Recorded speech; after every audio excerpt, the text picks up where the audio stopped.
Birds flying high, you know how I feel. Sun in the sky, you know how I feel. Breeze drifting on by, you know how I feel. It's a new dawn, it's a new day, it's a new life.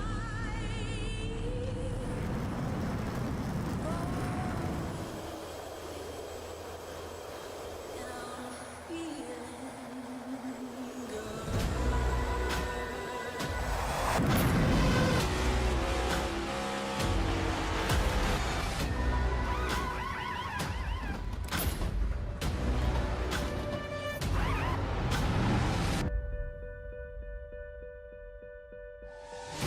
Fish in the sea, you know how I feel. River running free, you know how I feel.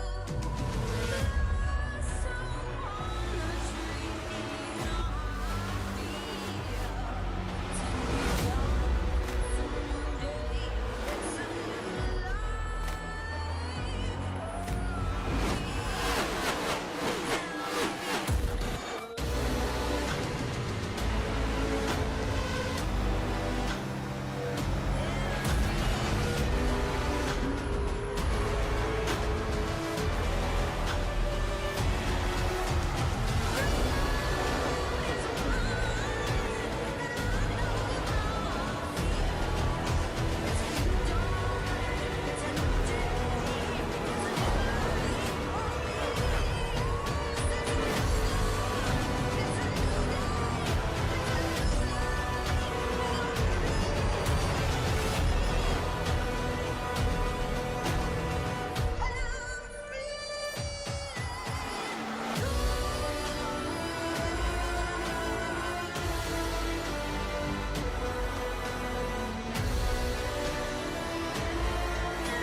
Well, welcome race fans to another exciting Friday night here at Goat Locker Racing.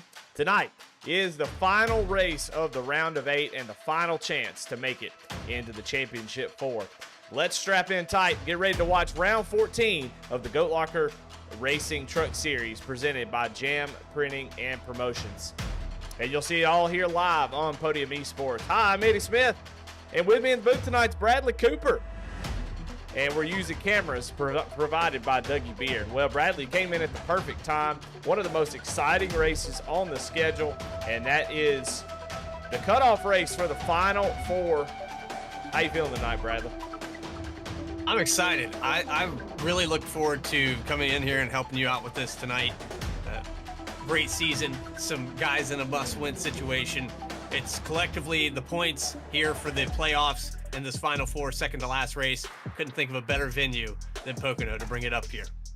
Yeah, we'll take a look at the schedule, and man, it brings a little tear to my eye. Got a little tear streaming down my face as we are almost down to the final race, the final two, the penultimate race here at Pocono Raceway, and we are going to have a champion crowned next week at Nashville.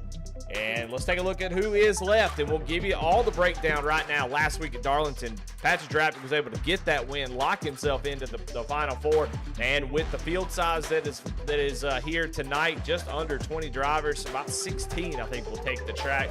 That means that Jonathan Cofield has mathematically locked himself into the Final Four, and that just makes that entry into the championship race a lot narrower. Now, the crazy thing about it, Bradley, and those watching, is the 8 drivers you see are some of the best drivers all season long.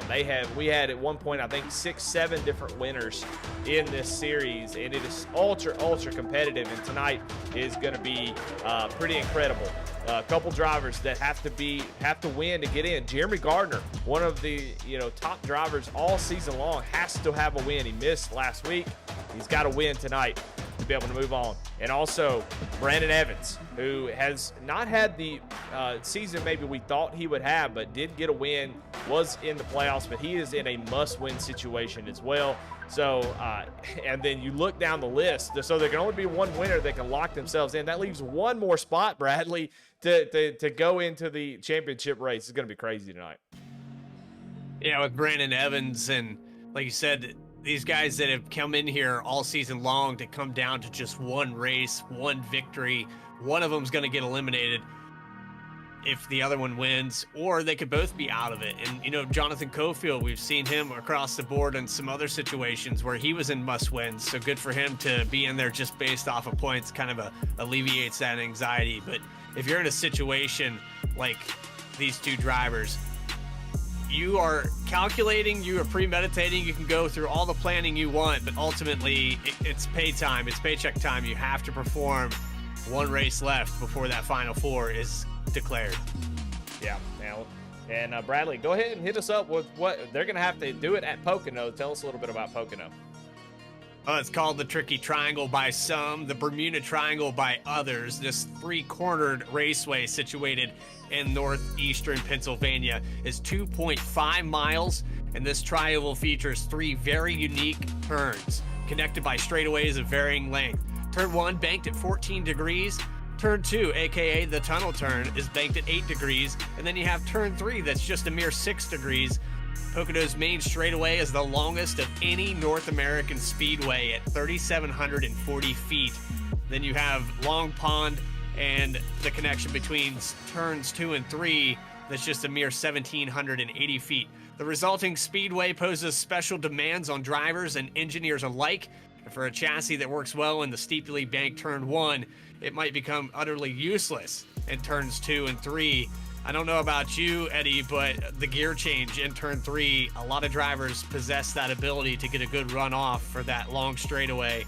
It's a challenging racetrack. Yeah, it's very much a hit your marks type track every single lap, and it's so big, and these trucks have not as much horsepower as you would love to have at a track this large. So it's all going to be momentum based. You're going to want to carry that momentum all the way around, and all 3 turns require a special type of discipline. Turn 1, you drive down in there, you have to drive in deep after using that speed that you got off turn 3, you carry it all the way down the straightaway, and you just dive her off in there and let her eat. You try to get on the gas, get a good run off the corner, because you have to go all the way down that long straightaway. And then one of the most important turns right at the top of your screen there, that's the tunnel turn number 2, which is, man, it's so much fun to do, but it can make or break a lap in a heartbeat. You have to basically stab the brake, point the truck, gas it up, and you hope that it sticks and you don't get loose, so you don't have to lift, because if you lift there, you have to miss all that speed that you would carry down into turn 3. You drive it in a couple different ways. You can run the bottom, you can run the top, you can run the middle, or you can do a little bit in between to get the run down the straightaway and do it all over again. And so it is definitely a tricky track. It requires a lot of patience, but a lot of concentration. Consistency is going to be key here tonight, and you're going to see it kind of get spread out. You know, it's very easily to have the races sort of spread out here. Cautions will be at a premium, so you better be good. You better be good early, or you'll find yourself in big trouble towards the end of this thing. Well, let's take a look at your race analysis. We got plenty to talk about. We do want to talk about we got Jam Printing Promotions is the title sponsor for this series, and definitely want to shout out some folks that we got watching here today.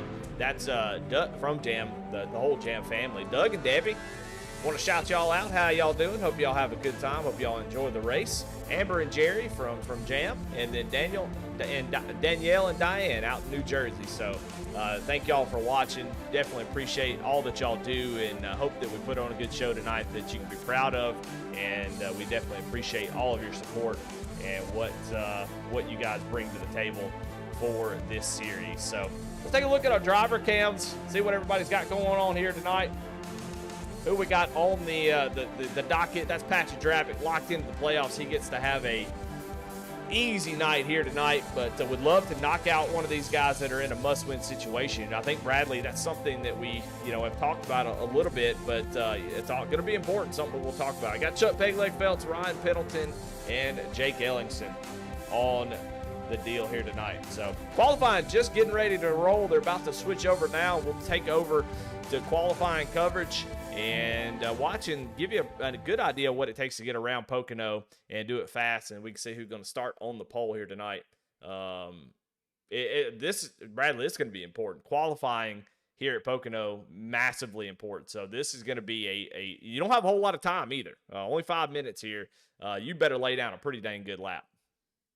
Yeah, you get 2 attempts here, and the race is going to be kind of dictated based off of your starting position. Very difficult to come from the back of the field at this racetrack. Very few instances to pass, and through that tunnel turn, like you were saying earlier, if you could set the nose just right, that's one of the few places. And also the drafting down that long straightaway, there's very few situations where you're going to be able to get away from a guy once you do overtake. So you have to be perfect, as we're watching the 07 right now of Drapick going around the racetrack, looking like he's heating up the tires, trying to get that front end ready to stick to the racetrack as he comes out of turn 1.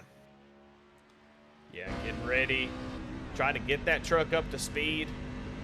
Kind of taking it easy here. He's really going to have to hammer down once he gets into turn 3. That's where he's going to try to make all his money here. Taking it easy, trying not to overheat the tires here early. And this is where it's all going to... gloves there. Yeah, oh yeah, you gotta have that. Oh yeah, for sure.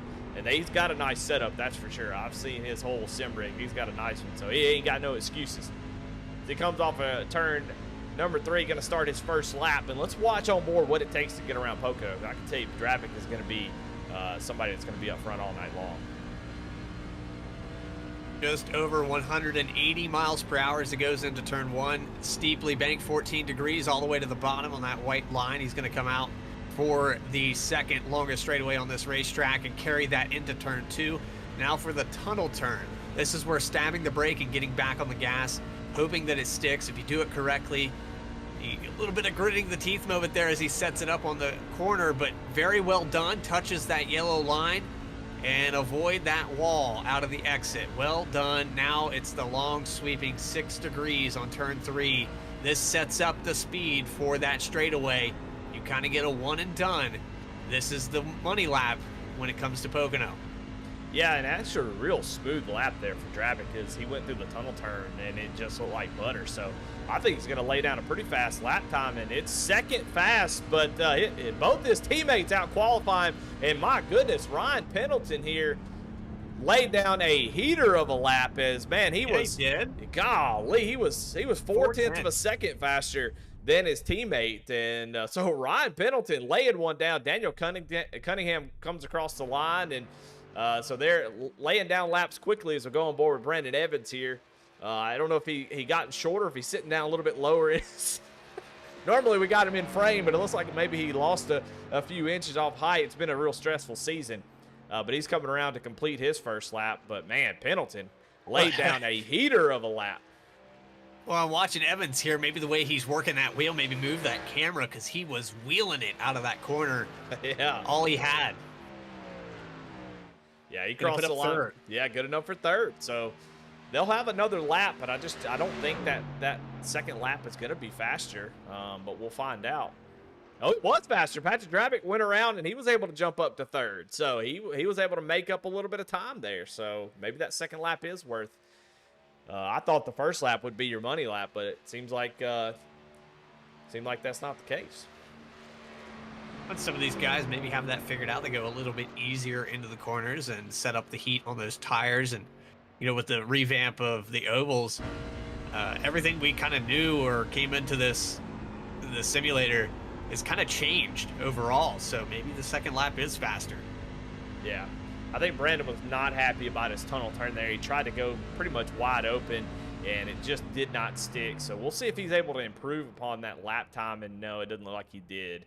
But we got Jeremy Gardner out on track. He is in a must-win situation, and like I said, we showed the bracket, but not to make sure you know who we're looking for, who's the playoff driver.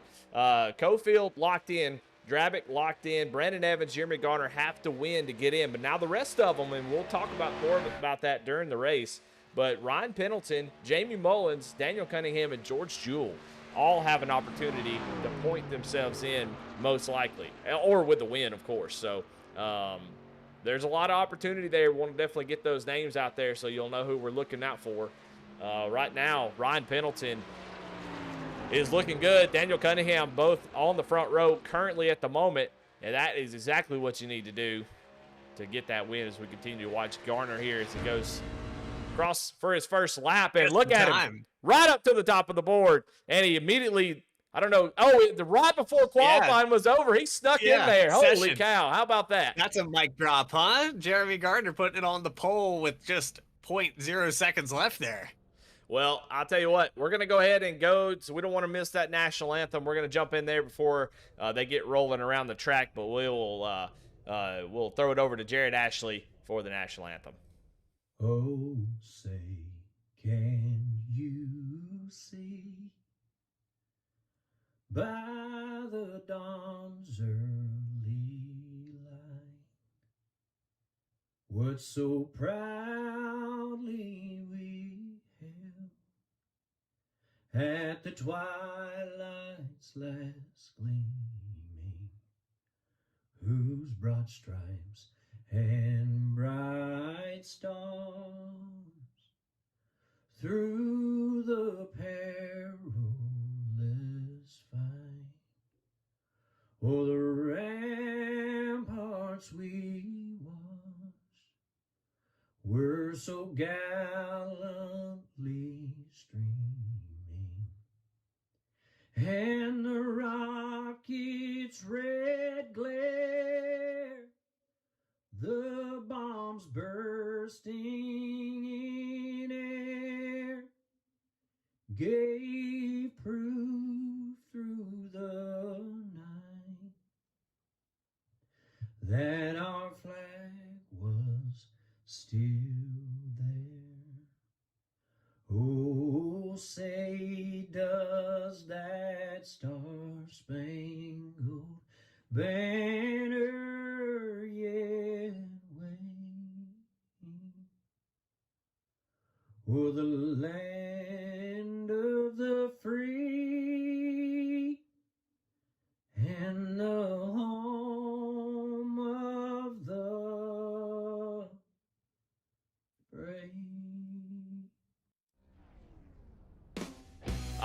Okay, well, thank you to Jared Ashley for that rendition of the national anthem, but let's jump right into your grid.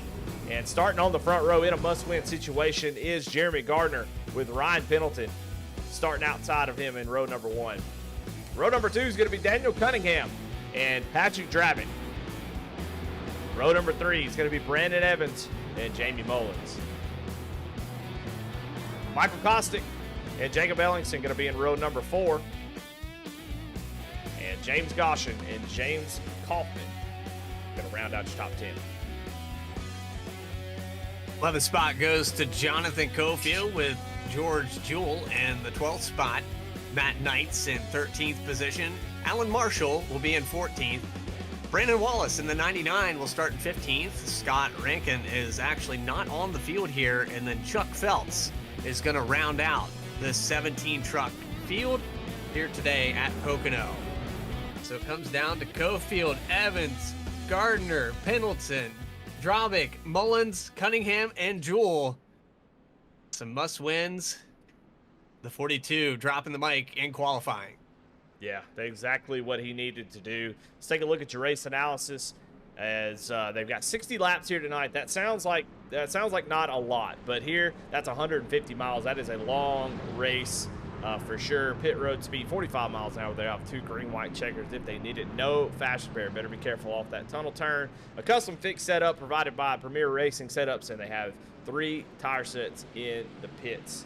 Getting ready to go green here for this cutoff race. Jeremy Gardner leads us down to the green flag. Pace car is off. The penultimate race here at Pocono in the Jam Printing Promotions Truck Series is green.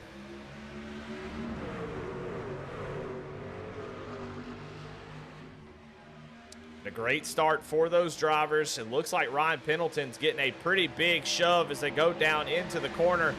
We're going to see just who has that a little bit of extra. Man, Gardner with a great run through 1 and 2. He is going to take over that lead as they come off of turn 1. See the 0-8 of Daniel Cunningham on the inside, just outside that 3rd position. Into turn 1, wasn't able to carry that momentum. Now a pass for the lead. 23 into the tunnel turn, takes it over. Yeah, Ryan Pendleton got a massive run there off of 1, off that high side, and when he did, he got the run to go down to the inside of Gardner. We're going to see that for the next few laps for sure. But, you know, positioning yourself right now is so important as, yeah, you want to save tires if you can, but you got to have that track position. And Ryan Pendleton, Jeremy Gardner, they want to, Gardner for sure. And Brandon Evans, we saw him trying to make an early pass. So all these guys are going to be jockeying for position, driving as hard as they can. As here comes Gardner looking down to the inside and makes contact. Ryan Pendleton with a save. Holy cow, what an amazing save by the 23. Saved this season there as contact going into turn 1. And now we're 3 wide for the lead as Patrick Dravitt takes the advantage. And here comes Daniel Cunningham. So a wild situation. We're going to have 3 wide into the tunnel turn here. And almost some more contact back there in the 5th position, but Daniel Cunningham and the 0-7 of Drobick benefited the most there from the 42. What a save into turn 1. How was he able to hold on to that? Eddie, I have no idea. I mean, just, you know, unbelievable skill there.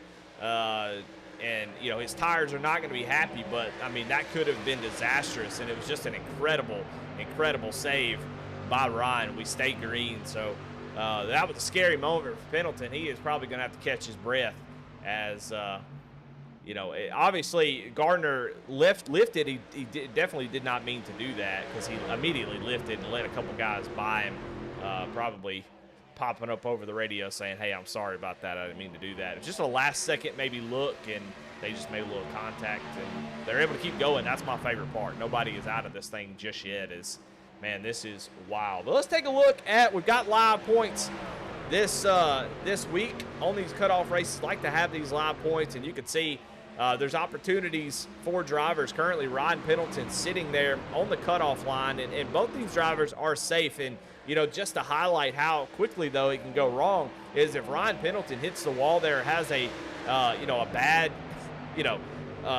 actually hits the wall, has some damage, has to go into pits and get, you know, something fixed, or is out of the race, he's out of the playoffs. So that was a save of the season because now he's able to keep going and hold on to that spot. He's got a 10-point advantage right now over George Jewell. Jewell running in 7th. He's going to need some help or go up there and win the race. So a lot of folks looks like they're going to be in, must-win situations, but we've already seen drivers have trouble. So if Cunningham and Ryan Pendleton have issues, George Jewell, Jamie Mullins will be able to fight it out. But yeah, right now it's just a battle for that 4th position, and it could all change with a new winner. I'm watching Drobick come down the front stretch, breaking up that draft. He's actually pulled out about 0.3 of a second over Cunningham as you see him break that draft again across the line. But the 42 of Gardner, I'm really surprised. He went right back to where he picked up and where he went into turn 1. He's back into the groove. I thought maybe those tires had burned off a little bit on that rear. How sideways that truck was, it wouldn't surprise me if in the long run he might not have something for these guys up front. Yeah, Ryan will definitely be looking for a pit stop here. He's going to be under fire from Brandon Evans soon. But, right now, the points battle is just so interesting. We'll continue to highlight that through the race. But, right now, I mean, Ryan Pendleton is safe. But if Jeremy Garner or Brandon Evans gets up there and wins the race, Ryan Pendleton is now out of the championship hunt. We talked about Drabick being locked in. Jonathan Cofield is locked in by points. So Cunningham and Pendleton are really battling to make sure that they are in that 3rd spot, because if we get a new winner, one of them isn't going to make it. So right now they look safe, but a new winner from under that 4th position. So George Jewell, Jamie Mullins, Jeremy Garner, or Brandon Evans win this race, all of a sudden that 4th position is not so safe. So there is a lot to think about here, and I'm telling you, that save was monumental as Brandon Evans was able to get around the 23 now and is setting his sights on the top 3. Maybe a move back, though, for the 23. Once that 4th spot back, he knows what's at stake. To the outside here for the 39. Evans holding it through the tunnel turn. Along on the outside into turn 3. 66 of Jamie Mullins is going to put his nose just on the back bumper of the 23. So the top 5 still very undecided as they come out for lap number 7. Yeah, it's interesting that the top 7 are all playoff drivers. That shouldn't surprise you one bit. Cofield, who is running back there in the 10th position, pretty much locked in, so he'll make his way up there before too long, I'm sure. But yeah, it makes sense that all these guys are running in the top 7 at the moment. And Ryan Pendleton, I think he's really feeling that slide. Bradley, he is now going to lose a spot, looks like, to Jamie Mullins. Still a lot of racing left to be done. Well over 100 miles. Right on the nose, though, across that tunnel turn. And you see, kind of change the aerodynamics. When you give somebody dirty air from the back end, you can kind of release that downforce on that rear spoiler. Very big spoiler on the back of these trucks. But when you get that nose pressed right up against it, fill up that mirror, more likely to make a mistake as you see him come out a little bit wide there in turn 3. That's going to allow the 66 to get some draft and maybe into turn 1.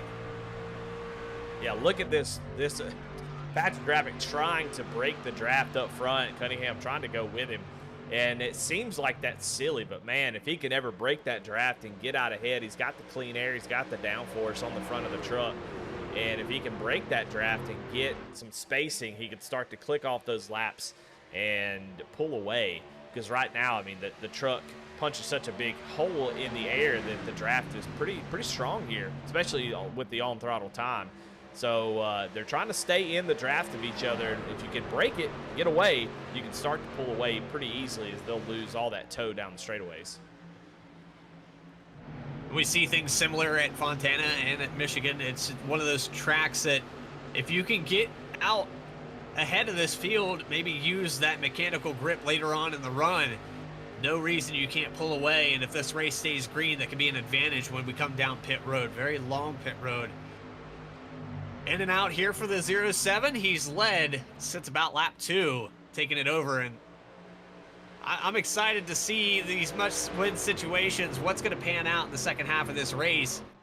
Some of these guys have already started to bide their time. Very relaxed for the 42 of Gardner, but he knows what's at stake.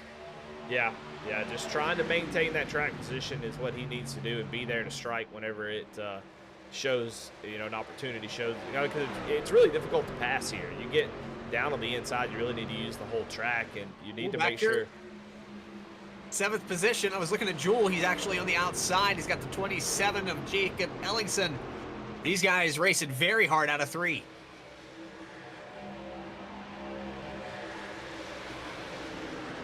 It's like George Jewell able to hold off that push from Kostick and Ellingson and get back in line as Jamie Mullins maybe take a little look-see to the inside of Ryan Pendleton. But then look how close they are in 1 and 2 as Jamie Mullins all over the back bumper.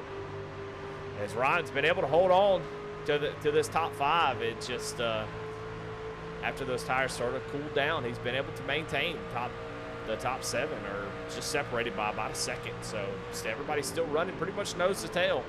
And the fuel run is right around lap 30. So you wonder if there's any fuel saving going on, maybe a little extra lifting and whatnot to make sure you can get to that lap 30, make it a one-stop race, because there is no chance that two-stopper is worth it if you can get to that lap 30 mark. So we'll see if they can make it there on fuel. That'll be a really important part of this race. This Drabic really really pushing that draft. I don't know. He may be scrubbing off a little bit too much speed. I don't know, because Daniel Cunningham just gets right to his back bumper going into 1. But these guys are really playing nice at the moment, Bradley. It doesn't seem like anybody's taking any chances.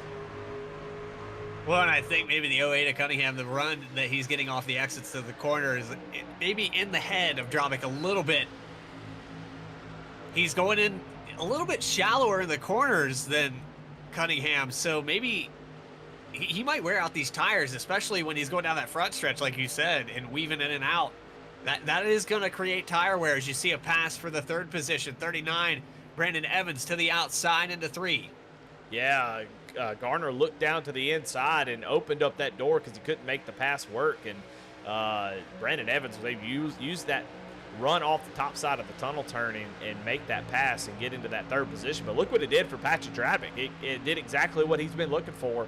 That little side-by-side action was all he needed to start to pull away a little bit. So if they can get up there and start to battle a little bit more, he is going to be cheering that on, because he wants to go out there and win this race. And if you can win 2 races in the round of 8, man, that really sets you up nicely to be a championship favorite. And it's getting real tight here. My goodness, look how many runs are getting. Here comes Brandon Evans down on the inside, not willing. He's getting a little greedy. He's like, I got 1, now I want 2. So now he's going to look down to the inside and try to complete this pass. Cunningham not in a must-win position. They're going to make contact again. Garner. Good save. Another good save, but Garner not making any friends, and I don't think he came here to make friends, Bradley. I think he knows what he's got to do. Race. Yeah, he knows what he's got to do, and he is really being aggressive. And, it almost cost each other a race, their finish there, but able to catch it again, and now he's going to be side-by-side with the 23 of Ryan Pendleton now. So the top 3 spreads out a little bit. Drobic is able to pull out just over half a second as they go down Long Pond straightaway. Into the inside for the 4th position. Jeremy Gardner side by side with Ryan Pendleton. These two in that situation. Remember, the must-wins just inside the top 5. They're going to make a little contact going into 3.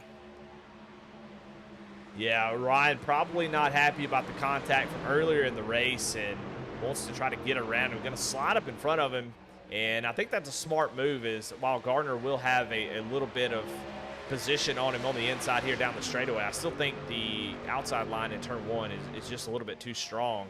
We'll see what happens as they go down to the corner here, but and man, I'll tell you what, Gardner just throws it in there. Pendleton going to try a little crossover, gets a little piece of the apron, and here comes Jamie Mullins. Now he's going to get a run on the 23. These boys are racing. Little contact with the wall with the 23. That's a little bit too much. You're going to have to be careful you don't do that too many times. You wear the right side off this truck. It will not handle, especially in this tunnel turn. Very flat, very mechanically inclined to get you around this racetrack. And turn 1 in that long straightaway, if you mess up the arrow, you won't have that draft. So he's going to have to stay in the wake of the 42 if he gets too much damage. Very difficult to lead. As you can see, this field's starting to spread out in the top 3. Cunningham leading this freight train down the front stretch. Yeah, I think we're seeing a little bit of desperation start to kick in as this could quickly snowball out of control. Now, you know, they're seeing Patrick Rabbit, they're seeing Brandon Evans sort of run off into the distance, and I think that sort of kind of kicks you into an extra gear of like, oh my God, we got to go.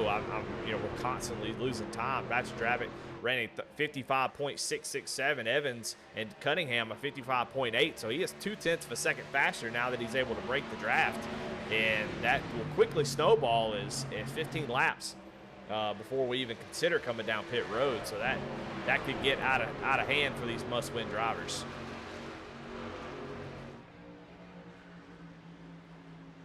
So fourth position, still very undecided.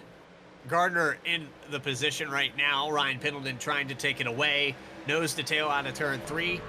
Then you have Jamie Mullins in 6th position. Michael Kostick, Jacob Ellickson, Jonathan Cofield, and George Jewell for that top 10. But back to Drobick and Evans. These guys pulling away from this field a little bit. Actually, 39 has been reeled back in. He showed a lot of speed early in this run, but the 08 of Cunningham back on the bumper.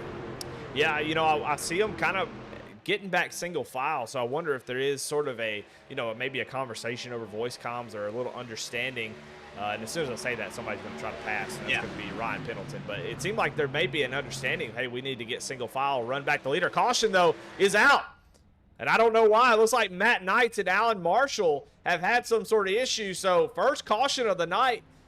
And I'll tell you what, Drabick did not want to see that. Let's see if we can go back and find out what happened between those two drivers. It's like coming through turn 3. You back it up just a little bit more. These drivers had actually got tangled up. You're going to watch the 83 go sideways. Yeah, Matt Knights and Alan Marshall battling. This is for, you know, right outside the top 10. Alan Marshall gets down on the right rear quarter and just right hooks Matt Knights right up into the wall.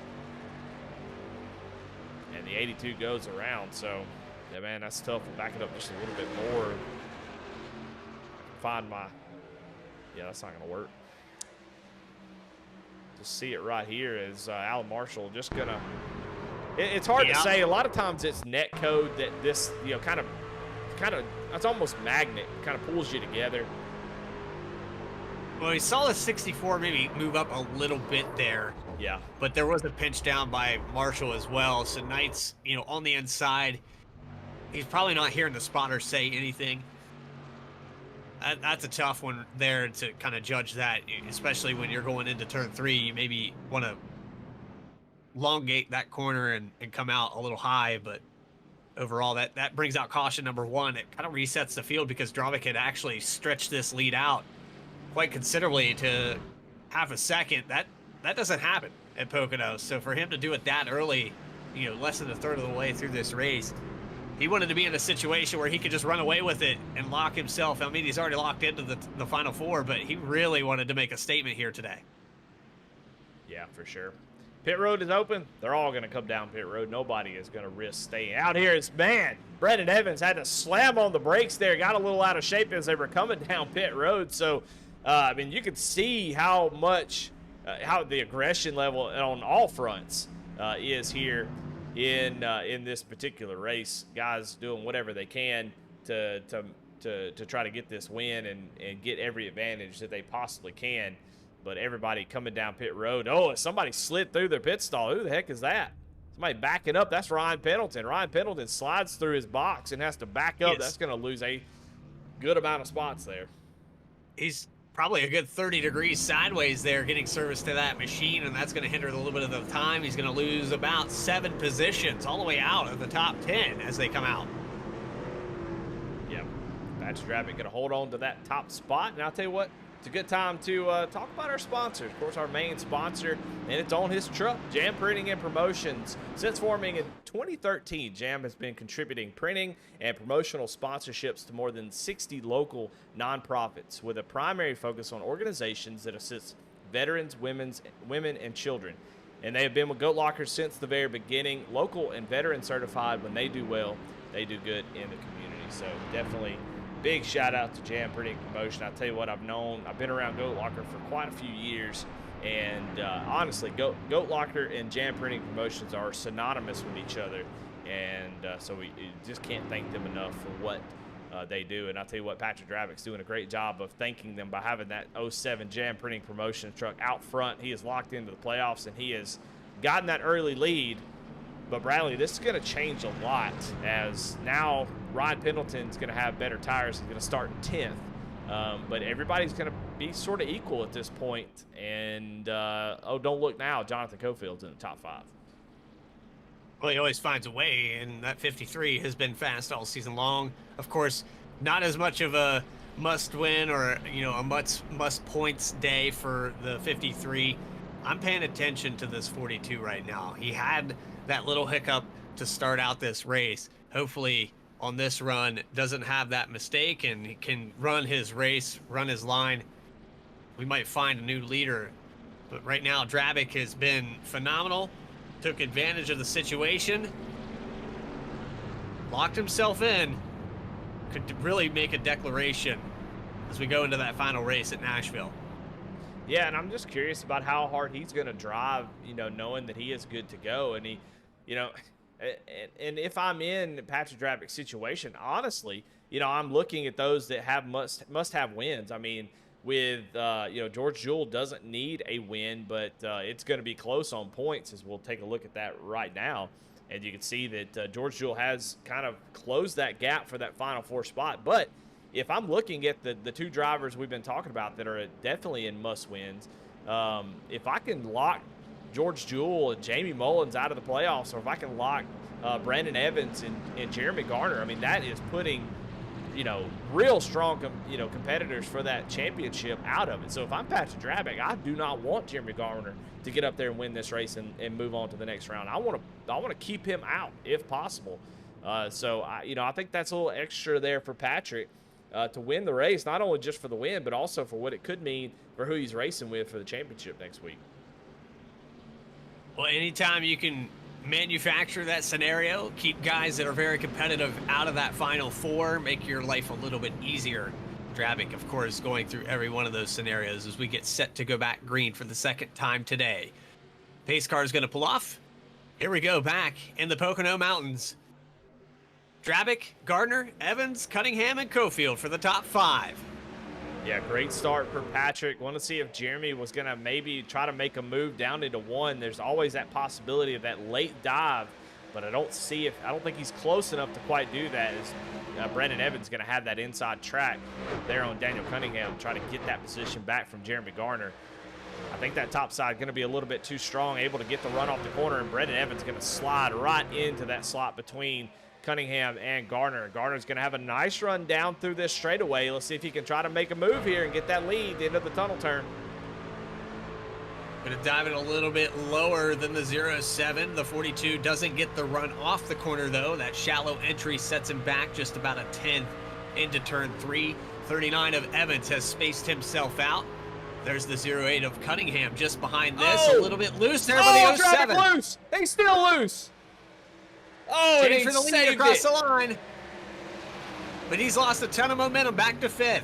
Yeah, he's going to continue to fall as he does not have the speed that he needs. Everybody is driving 10 miles an hour faster than he is, and Jeremy Garner, a gift from the gift gods, as he was able to take over the top spot. And now it's a mad dash as Jonathan Cofield was able to get through all that, and now he's up to 2nd.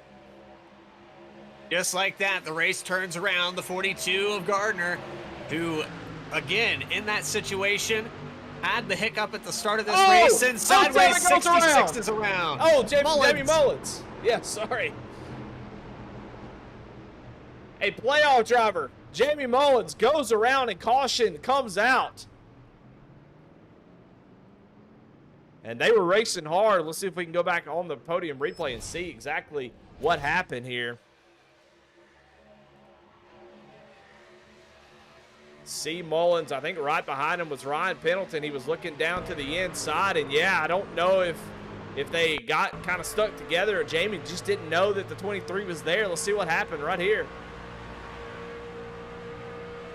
I couldn't pin that on anyone in particular. It looked like the guys maybe just go for the same piece of real estate at the same time.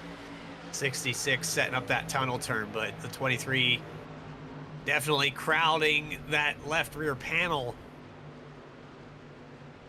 Yeah, it was definitely. Fortunately, I didn't see anybody hit a wall there.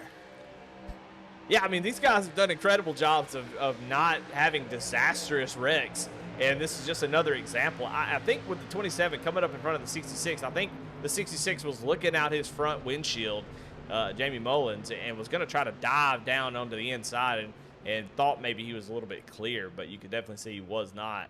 And but yeah, does a great job. I mean, there's a lot of runoff areas here at Pocono, so it does kind of help that. My goodness, man, a lot of playoff drivers having issues, Bradley. It's a pretty wild one so far here at Pocono. I don't think I expected us to have this much contact, but the trucks seem to be kind of packed together tightly, consistently, and with these cautions like this, it's going to continue to be the case. Well, and it's a very stable setup here, and I'd like to thank another sponsor for Premier Racing Setups. It's the longest running setup shop on iRacing, established back in 2016. They offer many different options to help take your sim racing career to the highest levels. With over 50,000 customers worldwide, they've got the tools you need to compete and be the best. And with a special thank you for them donating setups to the Truck Series. I mean, the way these guys are driving it, I think it has a lot to do with the fact that they could save this thing. It looks pretty stable out there for the most part. Yeah, I mean, the overall consensus this year has been that the Premier setups that they have used all season long have been really, really good. So big shout out to them. Big thanks to them. They have, sometimes the iRacing setups are just not that great. Maybe a little bit too tight. The balance is a little off. But from what I've heard, these drivers, the Premier setups have been really fun to drive.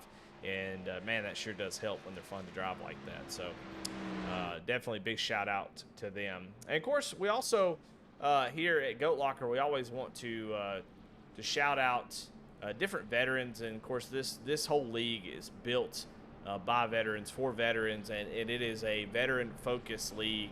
And here on Podium, we love to shout those folks out. And this week's Veteran Spotlight is Daniel Blow. Daniel is a 4-year Air Force veteran. He served as an F-16 crew chief at Mountain Home Air Force Base in Idaho from 1994 to 1998. During that time, he deployed to Turkey, Egypt, Jordan, and Saudi Arabia, all in support of the no-fly zone over Iraq. Thank you for your service, Daniel, and we're glad to have you here at GLR. So he is a new addition. He came in and has been running some different series, running his Oregon Duck scheme in multiple races, and he has. We're glad to have him, and happy for him to find Goat Locker. Well, speaking of Oregon Ducks, I've noticed Daniel Cunningham across the board has shied away from that, and ever since he put Ghost Energy on that machine, he's really came to life. I've joked about it in other broadcasts that I've had him be a part of, and that truck started winning in other series right around the time he changed that paint. So, one of my favorite flavors is the orange creamsicle, so I am guilty of that. So I am very happy to see what Cunningham and Cofield and a lot of these guys that have been putting it together, Bandits Racing, on the other leagues, a lot of familiar names for me personally. I'm still getting to know some of these guys, but Jeremy Gardner, man, he's really showing the speed here in this must-win situation. Looks like the pressure hasn't really changed his racing style. He's been aggressive early and found his way back to the front here for this next restart. Yeah, he's going to have control of the start. And I think Daniel Cunningham, that Oregon Ducks stuff is really good, but in racing, man, a green scheme is sort of a bad luck omen. So a curse, isn't it? Yeah, it is. So I think it was a good idea to swap to something else. And yeah, I tell you what, I love orange. So anytime you put orange on your car, it's just faster. The paint has less drag, and it just makes you faster down the straightaway. So anytime you can put orange on that truck, it's going to be fast. So good looking scheme. Getting ready to go to green here through the tunnel turn. We're not able to make it. Still going to need that one stop. I'll be curious to see what the range might be if it is. You think it's stretch it out, Eddie? That's going to be close. Yeah, but such a long track. It's so difficult to save. I just wonder if it was right around lap 27 or so, I think we might see a little bit more saving. But it's pretty early here. I doubt anybody can make it from here on fuel, but we'll see if anybody decides to try to do that. We'll definitely be paying attention. Is pace car going to get ready to pull off here? Gardner, Cofield, man, what two names that have been mentioned all year long. Two of the best drivers. Now they're going to start on the front row, but Gardner gets a great jump, and Evans follows right behind in his tire tracks, and he might be able to get that second place before they get down into turn one. It was an excellent start there on the inside for the 39 of Evans. He's going to be neck and neck there with Cofield all the way out wide, almost 3 wide offset as they go through turn one. Out of the exit, big run here for Evans to the outside of the 42 of Gardner. He's going to come up and shut the door just before the tunnel turn.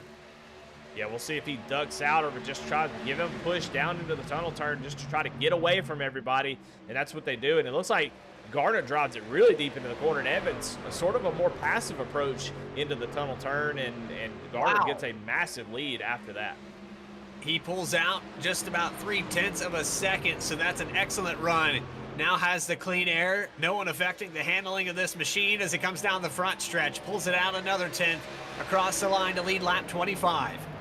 Yeah, two drivers that need a win to move on. They cannot point their way in. They're running 1-2. I don't think there's any surprise about that. That makes perfect sense. They're going to be more aggressive. They're going to do what they have to do to get position. We started seeing Gardner make contact with two drivers already multiple times, and he is being aggressive, and right now he has the lead. But I tell you what, Brandon Evans is also just as aggressive, and he knows how to wheel a truck and can make really nice moves. He's a really smart racer, and he thought about sneaking up to the outside there. I kind of felt like he was leaning towards that outside run, and wasn't quite able to put that front end to the outside in that tunnel turn. But he is there, and he's ready to strike, especially if Gardner ever makes a mistake.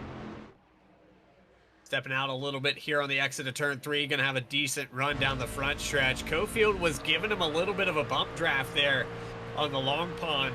Thought maybe that's why he didn't commit to that outside. He had a lot of dirty air on the back end of that machine, but now it is full front into the rear end of the 42 into turn 1. He's going to get a good run off. Maybe washes up the racetrack a little bit here. Yeah, it's going to open the door for Cofield. Cofield gets a nice little run. You can see him poking his nose out there, just kind of showing, hey, I might go, I might not. We'll see. It looks like he's going to stay in line and try to just keep pace at the moment. We saw this early in the race, the big pack, the draft being such a huge part of this early kind of pack racing almost. But as the tires started to wear, we started to see a little bit of separation as folks started making mistakes. So, you know, kind of want to just make sure that you're a part of that draft that pulls away. If you're able to break away, as man, I think somebody's into the wall. That's Jacob Ellingson. He's around down the front stretch, loosened some parts on that truck. That's going to bring out our third caution. I was just about to mention that Drabick had got around Kostick, and they were getting really tight back there around the 7th position. Yeah, and you can see the disappointment in Jake. Jake, honestly, as we'll go back and watch this replay, he's riding behind Ryan Pendleton here as they come off the corner. They get tight. Yeah. Both of them get a little bit tight, and then he's not able to save it. Goes right down to the inside wall, and Arrivederci, that's all she wrote. Unfortunate. 27's pretty much done for the day. That's heavy front end damage that he's going to have probably over 4 minutes repair for. Yeah, he's definitely done. I don't think he's going to be able to get back into this thing, but you know, Jacob has been fast. I think he's in the hunt for a lot of the championship races in the other series in Goat Locker, and this season though in the trucks just not had the luck that he needed. He hadn't before Darlington, the last cutoff race. He was in the final 8 and would have been in this round off the last lap at Richmond, gets loose, spins out, and falls out of the top 8 and misses that round. So it's just been a frustrating playoffs for Jacob Ellingson. He's definitely fast enough to be racing for a championship, but just the playoffs, they're mean, man. They only 2 races in these rounds, and you just don't have the opportunity to make a mistake. And unfortunately, you know, Jacob, somebody who can compete for a championship, is having another bad one tonight. So, well, you know, we talked about it Bradley, about the fuel, and you know, I think we're going to see everybody come down and get. I don't know if they'll get. I'm sure they'll pick up another set of tires here, but fuel will definitely be on the docket here, as you likely can make it to the end from here. So I would imagine we'll see everybody come down pit road. Yeah, this is the money stop here. This will be the last one of the day. If you can make it to the end, I think everyone's going to be pretty much sealed the deal. And 42 has to know that you're definitely going to take 4 tires. You can't afford to be stuck out there if this race goes green on 2 tires. I know if you're outside the top 10, it might be tempting to take that gamble. You might find yourself in better track position, but I don't think it's going to pan out well for the long run. About 11 laps, probably 7 or 8 under green here for this last stint of tires, and it looks like the 42 staying out on the racetrack. Oh man, he is lonely out there as everybody comes down pit road. I wonder if he just doesn't have the information, because you got to pit for fuel. He can't make it from here. Bradley, I think that was a big mistake, blunder from the 42. That's probably going to do it in here, but he might know something that we don't about the set and the way that this truck will handle in the long run. You know that the iRacing fixed setups are an entirely different ballgame. Maybe this guy has been saving his stuff for later in this run. However, he's going to have a lot of hungry trucks. You see some guys taking fuel only here as the 39's down and away. Evans going to come out second as we get set to go back green for the 4th time. Jamie Mullins third out of pits. Jonathan Cofield, quite a few drivers with fuel only. Mullins, another one of those trucks, maybe 2 tires, but just 6-7 seconds in the box for 2 trucks here. Yeah, I don't think long run has much to do with Gardner here, because he's gonna have to have the fuel. Speeding penalty. Looks like Mullins maybe got speeding on pit road. He's dropping back. Ooh, that is a big penalty. You don't want to see that. So we're right here on this pit cycle. You called it the money stop, and that's exactly what's going on. Gardner blundering, I think, not going to be able to make it on fuel likely. And so Brandon Evans comes down and gets fuel, and I see that Jonathan Cofield got 4 tires. Everybody else got 4 tires. Brandon Wallace, who's now in 4th place, he took fuel only. So a lot of different pit strategy here, but the Jeremy Garner thing has just got me puzzled. I can't believe that he did not come down and get fuel. So I don't know if they can make it longer than I was told, but I really don't think so. I think that 40 laps would be a long, long time here at Pocono. I think he's going to have to bank on another caution here soon. This is a weird situation you kind of put yourself in, but you've made your bed. You got to lay in it. He's going to get some laps led. I know that with a lot of the situation, track position is key. You don't want to put yourself too deep back, but a lot of these guys came down pit road and got 4 tires. I don't think he would have lost too much. Yeah, and being the leader is always the toughest, because you don't know what everybody's going to do, and a lot of times they do exactly what you don't do. So he stays out, everybody else comes in. He comes in, everybody might stay out. So it's hard to know, especially if you're not sitting in Discord. And tonight, I don't think there's too many friends out there. I think everybody is kind of focused in on their own championship run. So having somebody say, hey, you might want to come down pit road, it's likely not being given to Jeremy Gardner. So this is going to change a lot. Jeremy with less fuel than everybody else. Brandon Evans comes down for fuel only, trying to save a set of tires, and then you got Jonathan Cofield there with 4 tires. Daniel Cunningham with 4 tires, and the rest of them outside of Brandon Wallace all have a full set, a brand new set of tires. So we're gonna see what the tire differential is, if it's enough to make a difference, and we'll definitely know if that 53 jumps out front early. Well, back to go green for the 4th time today. Another opportunity here. Let's talk about Cruising Classics, located in Columbus, Ohio. Cruising Classics has a beautiful 56,000 square feet showroom filled with hundreds of unique automobiles. There's something for everybody out there. Hand-picked selection of muscle cars and hot rods. Come on down and visit the facility today and check out their website at cruisingclassics.com. Well, it's going to be a Cruising Classic for the 42. He's going to have to set this thing into full motion if he wants any chance. I think he might be in a bad situation. Eddie, we've kind of measured this up. The tires are just not going to be there in the long run. Yeah, this is going to be interesting to see how it all plays out. I'm excited to kind of see it all work out. But yeah, I mean, some blunders there from a couple drivers, and then Jamie Mullins with that speeding penalty. You know, that's a big deal. So. Green flag is back out for the 4th time today. 42 into turn 1, gets a good restart. Jonathan Cofield up to 2nd, right away into the inside and 1. Down to the inside goes the 53 with those fresh tires, trying to take advantage of it early and often, as he's not going to be able to make the pass. Going to slot in right in front of Evans into that 2nd place position. We're going to see right here, once we get about a lap in, about half a lap, those fresh tires will start to show what they really are made of. And man, it looks like he is all over the back bumper of Garner right here in 3 and 4. We're going to get a good taste. Yeah, this isn't good for the 42 because he needs to go into conservation mode with those tires being a little bit older than everyone else's.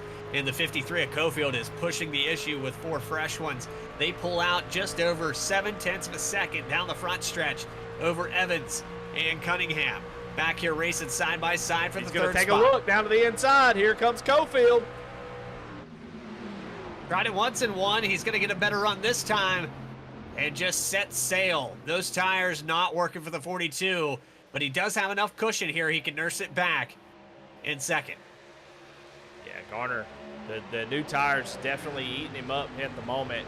And now the battle is going to be back here. Brendan Evans he is in big trouble because he did not take tires just like Gardner. So these guys who are in this position that they have to have a must win, you know, making interesting calls here. You know, if we get cautions and they have that extra set, that might be, you know, valuable towards the end. But that you're banking your whole season on that you know, a caution that may not come out. So, you know, it's just an interesting call.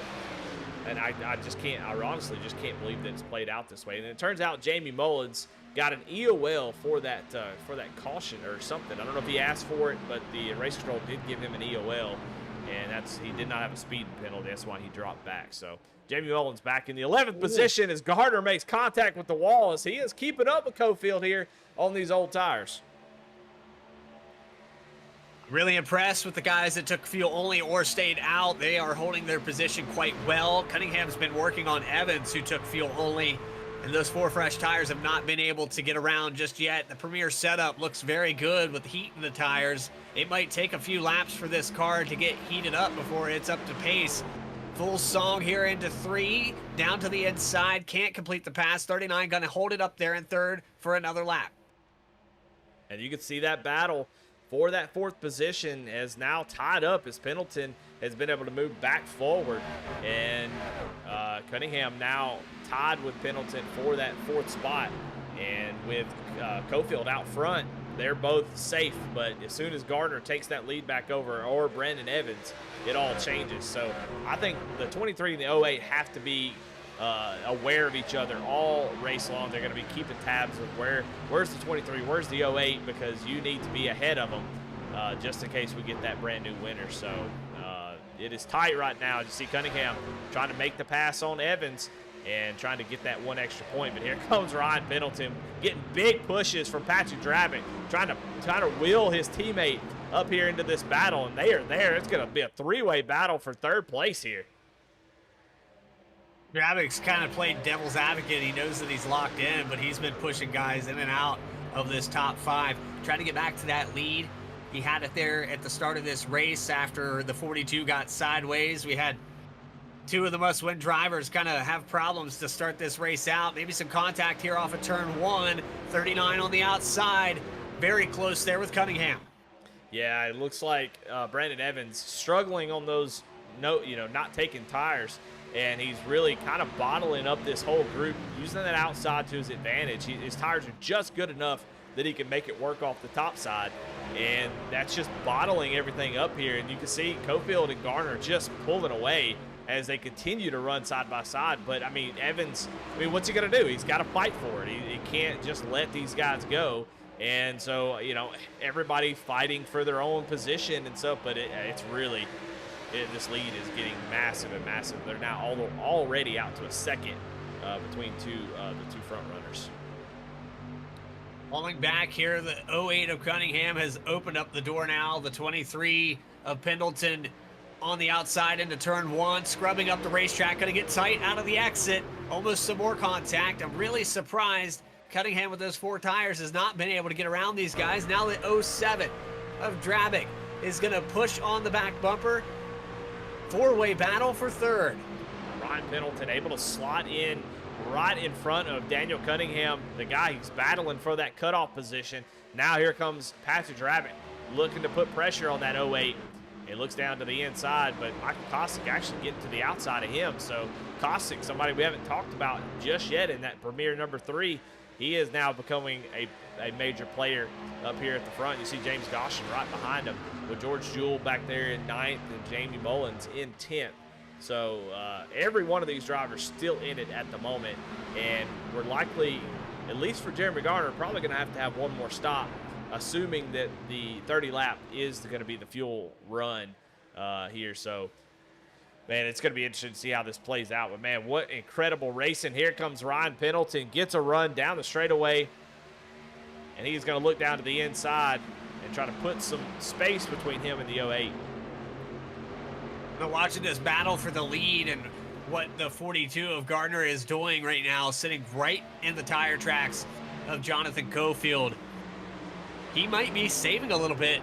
He might be able to make it all the way to the end of this race. I know that it was kind of a 5-lap stretch, but with that caution and now in the draft of the 53, he might change that opportunity. He might change that scenario to make it all the way to the end of this race. Yeah, we're going to find out, that's for sure. And if we get another caution, none of that matters. I'm going to tell you right now, a caution is definitely available as you see contact with the 3 and the 23, and you see Patrick Drabic actually back off of it just a little bit to allow his teammate to get in front of him. Drabic locked in, trying to do the best he can to help his teammate, as Ryan Pendleton struggling to get back up through traffic after falling through the field with that early half spin. That really, not really a spin, it was just a save. It was an awesome save. But he's running in the 6th position now. Just witnessed a great pass there, but a crossover back from the 85. Goshen and George Jewell battling for that 8th position. Jewell has actually been working up through these spots. He started on this last restart, going to break the draft down the front stretch, back in 11th position. He got around Brandon Wallace, Jamie Mullins. He's up to 8th now as they go into turn 1. This truck on the move here late. Yeah, for sure. George is always one of those long-run drivers. He's always seeming to be there at the end of these races, and I think that's why he is a Final 8 driver. He has been able to, all season long, just work up, try to keep his stuff clean, be there at the end, and he always seems to be there. And he still needs a lot of help, though. He's going to need Daniel Cunningham, Ryan Pendleton to have a catastrophic failure for him to really do anything. Just 10 spots is going to be really difficult in a field of 15 drivers, really 14 now. It's going to be really, really difficult to point his way in. So he's going to need them to have some trouble to do that, or just go up there and get the dub with some late race pit strategy, something like that. So George's still in it. Going to need a lot of help, though, at this point with just 20 laps to go. Just inside the top 5, Caustic to the outside for the 5th position. 23 of Pendleton side by side into turn 1. Still very, very racy in this top 7. Drabic, again, just kind of sitting back here saying, well, I'll push this guy, I'll push that guy. He's kind of dictating who's in and out of this top 5, and he's kept guys up there. He doesn't have anything to lose here tonight, but it would be nice if he could get back up there to the lead. It looks like that truck not handling very well in traffic. Yeah, and kind of just thinking about this whole run here, it doesn't seem like the no tires call was actually a bad one. Cofield was able to get out front early, but you kind of alluded to it. Garner been able to hold on to that draft and just ride right behind the 53. So, it seems like that's okay. Just the big question right now is the fuel. Can he make it on fuel? He's going to have to make it another 19 laps, and we're on board with him now. We'll see if there's any kind of saving going on. And really, if you're not saving in 1, you might could save a little bit by clutching in 3, but I didn't see him do any kind of clutching into 1. So I don't know if he feels like he's good to go, and maybe my information's bad. I don't know. Maybe they can make it to the end. Well, it's not just the 42 of Gardner that's impressed me, but it's been the 39 of Evans with Daniel Cunningham trying to get around him for so long. He's actually struggling now. He has the 3 of Caustic to the inside into turn 3. These guys have been duking it out, and I think the 08 might have used up his stuff just trying to get around a guy with no tires. The fuel only stop definitely guaranteed that Evans is going to make it to the end of this race, and as they creep their way back to this top 2, that might change the scenario for Gardner because he's going to have to push it a little bit harder to not lose that position. Finally, for the 08, Cunningham, he gets around for 3rd. Yeah. Yeah, this battle has just been really incredible. They have been going back and forth, Evans. I mean, you can definitely tell he's not 100%, but it's not as bad as we thought. But yeah, I mean, there's still a long way to go. 18 laps is a long way to go. But just kind of feel nervous if you're Evans because you need to be moving back forward. There. I'm not sure who that was, but there was a truck off the wall in turn 2.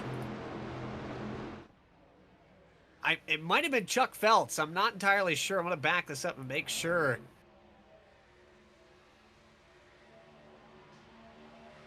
Oh, that was James Goshen, the 85, coming out of that tunnel turn. He'd actually brushed the wall and bounced off. I thought he was going to go sideways, but he was able to save it. That was another one of those oh no moments. These guys are, back to the live shot. And how many people have we seen coming out of these exits? It's kind of a scenario of like a Darlington stripe where you're just almost guaranteed at least somebody a lap is going to brush that outside wall in one of these exits.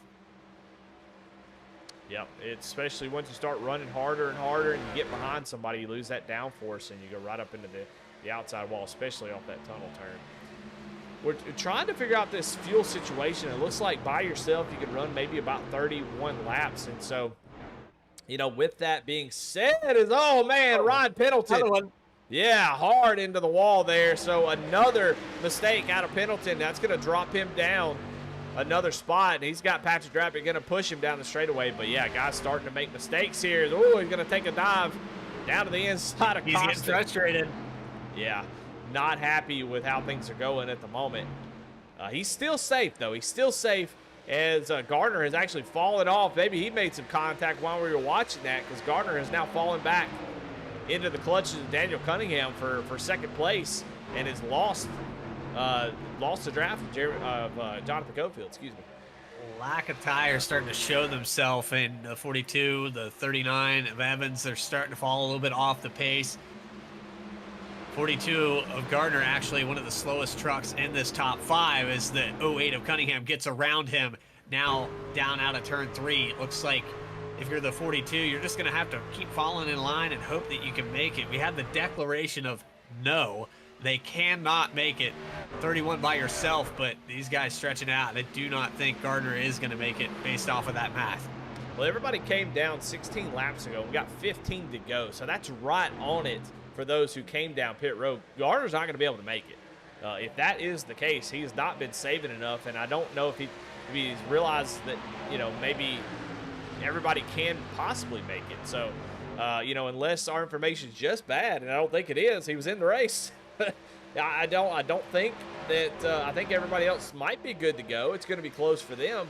But, yeah, the 42 definitely cannot make it on fuel, so he might get up there and be trying to force somebody into a mistake, try to draw a caution or something like that, because he is in trouble if that is the case. Somebody that I want to check in on that I always know is going to save some Turning fuel. the wall again, 85, sideways out of 3. Yeah, you see the go down, wrecking down on the inside. There it is. There's the caution. And just bailed out the 42 of Gardner. Yeah, Jeremy Gardner can breathe a sigh of relief as now he can come down pit road. Everybody's going to come down and get 4 tires and fuel. Likely. We've seen some 2-tire work okay, but I think with 14 to go, the leaders for sure, 4 tires, fuel. Let's go back and see if we can see what happened to Goshen. Or Goshen, excuse me. Goshen just hard impact with the outside wall. He actually had a problem with that in the tunnel turn just a moment ago. Yeah, same thing we There it saw. is again. Yeah, same thing. Oh, my goodness, Mullins almost ate it. But same thing that happened at Ellingson there. He just makes contact with the wall, shoots you down towards the inside. He overcorrects and then corrects it back down to the inside wall. Not really that much damage, just to the right side. That right front may be pretty tore up.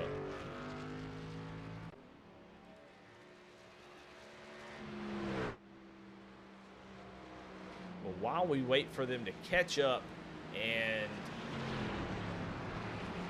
get caught up, we got to give a sponsor that we skipped earlier, but we can't skip this one. I'm gonna tell you this right now. Veterans for Life, man. I'll tell you what, a massive supporter and a great partner for Goat Locker. The values definitely align here, and the goal of Veterans for Life Foundation is to both revitalize community and supporting military veterans and their families' successful transition back into a civilian life. Through support services, counseling, and education, they provide permanent, affordable housing to veterans and their families. So what a great partner for Goat Locker. Well, pit stops likely going to start to roll in as they come around through the tunnel turn. And I don't know, Bradley. What do you do? We saw 2 tires kind of work for a while. They've run about 18 laps, only 13 laps to go. I think we might see a couple 2-tire stops here. And I think if you're the leaders, if you're thinking about winning, knowing that worked, I wonder if you can afford not to take 2 tires in this situation. Well, if I'm the 42, I'm definitely going to come down pit road. We know that for sure. Yeah. Don't want to be in the same scenario you were just in. This is, again, this is one of those pivotal moments that could dictate the outcome of this race. 53 going to lead them in. I see maybe some of these guys that are in must-win scenarios calling those 2 tires, but if you're outside of that top 4 in points and you have everything to gain, that's the only scenario where I see 2 tires being the call. Everybody else probably going to take 4, as we have just about 10 to go when we go back green.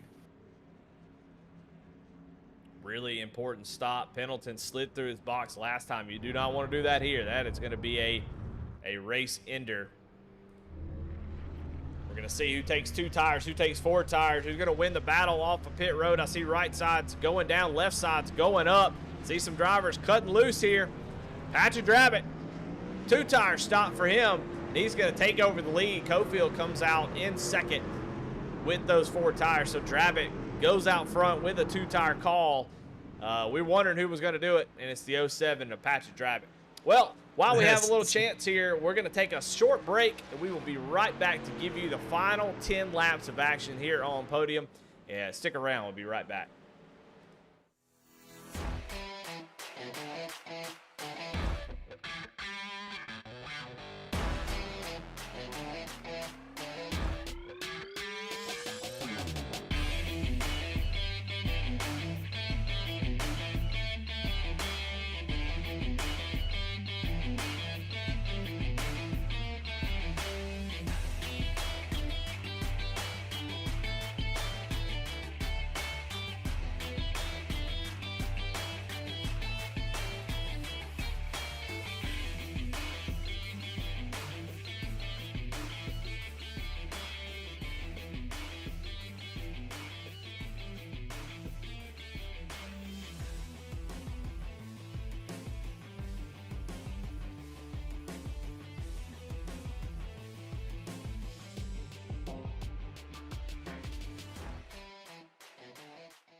Well, we are back here at Pocono, and you're watching the Jam Printing Promotions Truck Series here in the Goat Locker Racing League. And so far, we have put almost 50 laps into the books at Pocono, and the drama has not subsided at all. We are, there's still so much that can happen here, and I'm glad that y'all are with us here on Podium Esports as we get ready to go green. And just going to have about 10 laps to go. We'll get you caught up if you're just joining us. Patrick Drabbit has taken 2 tires here on this final stop. Everybody else took 4. Fuel is not an issue anymore. We're going to be able to make it all the way, and I think that's going to ramp up the intensity of these guys who are going to be hunting for a win. Jeremy Garner in second in that 42 machine. He has to win to move on to the final 4. Brandon Evans in 4th. Going to have to get a win to move on to the next round.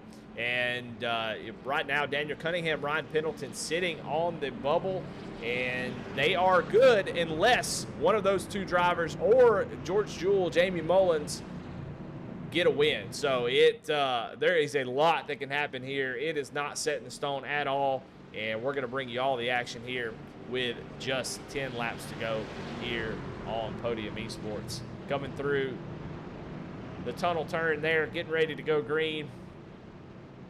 10 laps to go to settle it all, to be able to have the opportunity to race for a championship, and it's all going to come down to this restart and how aggressive you can be and make those passes and make them quickly. 10 laps to go. 2 tires versus 4 tires. The must win, the guy that's locked in. Pace car is going to get out of the way. Let's see if we can square it off. 2 green-white checkered attempts are available. Are we going to use them? Green flag is out, and we're back into turn 1 at Pocono.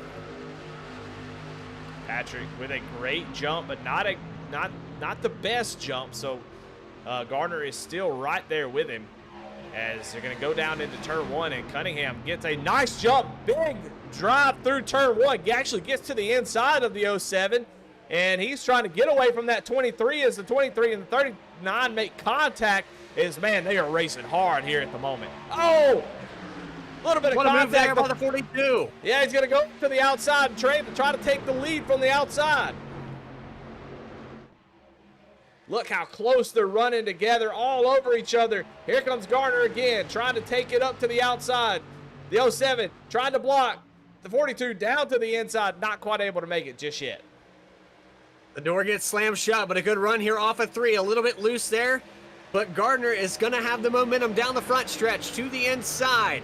The must-win situation, he knows it, and 9 laps to go as they cross. He has the momentum into turn 1 to take this lead. Cunningham going to bar him down, pinch into 1. Yeah, I thought maybe the 08 might try to go 3 wide there and take it on the inside, but man, I'll tell you what, Drabbit got really loose off of 3 that last time by, and Gardner, I think, was a little bit surprised because he got a little bit out of shape himself and kind of hurt his run down the straightaway. Look how close they're running. Nobody can slip up at the moment or we're going to have a big old wreck. Yeah, this top 10 right on top of each other. The 42 actually loses some ground. There's Brandon Evans, the other driver that's in the must-win situation. He's going to try his momentum out of turn 3 on the outside. Going to get a decent run here, really close to the exit wall. Cunningham challenging for the lead. 8 laps to go now. On board with Evans, as you can see the battle for the lead right in front of this. This is exactly what they want to see. They want to see the 08 of Cunningham go down to the inside and battle with Patrick. Patrick's going to fight, but look at this battle for third, though, as Gardner, Evans just leaning on each other in turn 1 as they both get a nice run. It's still side by side for the lead as Drabbit goes down to the inside, and that is exactly what these guys need, and it is a cluster you-know-what here. Oh, more contact again. Cunningham in the wall. Out of the groove. Big contact. Green. Yeah, big contact, and it's not over. Cunningham falling through the field, going to have some major right front damage, and they continue on, but we'll take a look at the points. In the wall for the 07. It is Cunningham all down pit road. Yeah, sorry. The wheels are falling off here, so take a look at the points. Look at that. Now, George Jewell is just 2 points out of the cutoff line in 4th place, with Cunningham having to go down pit road. And Jamie Mullins now takes over. It is a 2-point spread from 4th to 6th, and the 25 of James Kaufman goes around. That's another yellow. Oh my gosh, unbelievable. Cunningham going to be on pit road at the moment. Hopefully he doesn't have a meatball. He's going to have to get off pit road quickly. He does not want to go a lap down, but that might have saved the 08. They're coming through turn 3 now. We'll see if he's able to get off pit road. He wants to get off pit road if possible, as long as he doesn't have any required damage. He's gassing it up, and he's going to get out. I don't know if he's going to he'll get the wave around for sure. I don't know if he'll be able to pass the pace car, but that was, what a break for Daniel Cunningham. Yeah, I mean, that sets him up a little bit better scenario than what it could have been. However, yeah, he's going to go right on around here. Oh, what a massive break. He has got to be saying his prayers to whatever he believes in, because, man, what a break for him. He's going to get to go around and get caught up. Them, dude. Do what? I'm going to pray to all of them right now. Thank everything. Yeah, just to reply all. Yeah, that is just a scenario that doesn't happen. And when you come down pit road because of damage like that, and you know that the day is over, and just on cue, coming out of turn one, we have a truck sideways. It was James Kaufman that lost it there. Maybe some heavy contact. Yeah, and what's so good about this is that these pace laps or these caution laps are long, and so he's going to get to come back down pit road and spend a little bit more time fixing any damage that he had. And I mean, for Cunningham, that caution, Jim Kaufman saved his season. He was done until that caution came out. So I mean, Cunningham, you see he's still there in that 4th position, assuming we don't have a new leader. George Jewell, though, just 2 points out. Jewell running in the 9th position. If he gains 3 spots, he'll be in. If Jamie Mullins, who is back, he is running in 4th. He's got a little bit taller order, but you never know. These guys up front have been really aggressive. He's got an opportunity to steal a win in 4th place. Bradley, there's a lot that can go on here with just going to be under 3 laps to go when we get the green.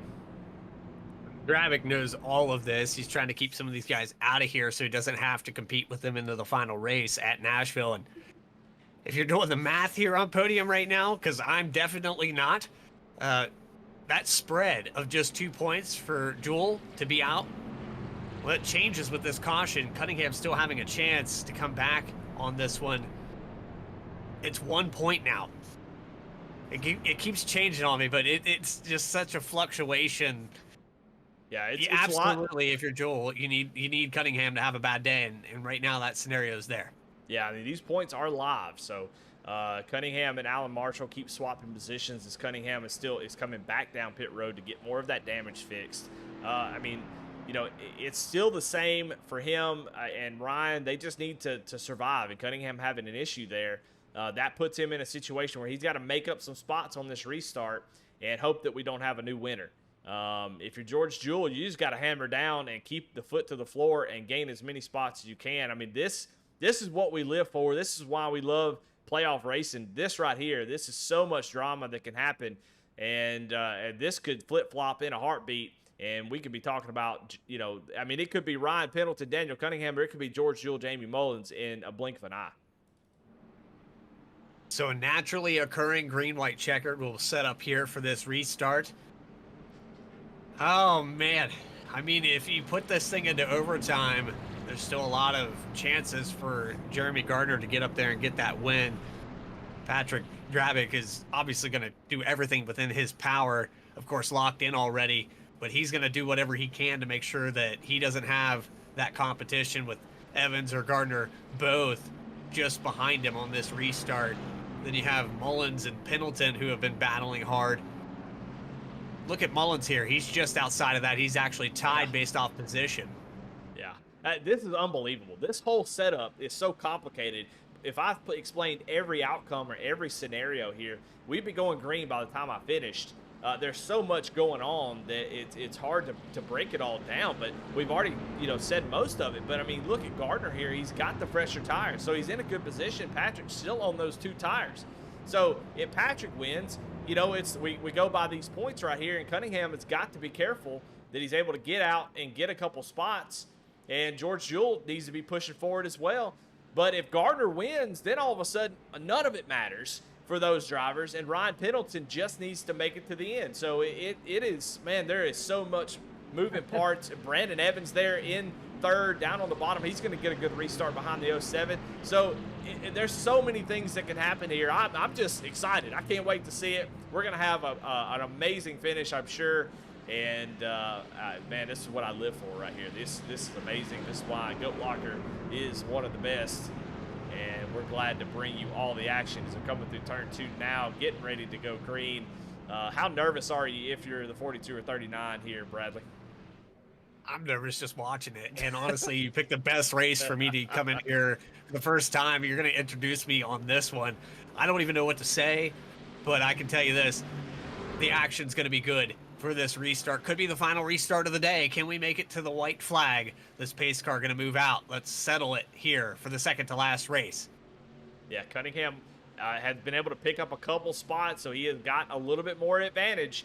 So that's exactly what he needs to do. But they're coming down to take the green flag. 3 laps to go. See the 39 pushing on the 07, trying to get him going. That kind of stacked up that bottom line.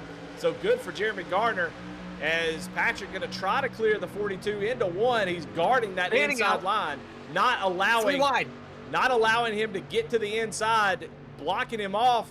Will the 42 be able to work the outside? He gets to the right rear quarter as they come off of 1. It's going to be tight here. The 07 leans on the 42 as Jeremy Garner has half a truck length. He's sideways. He's turned him.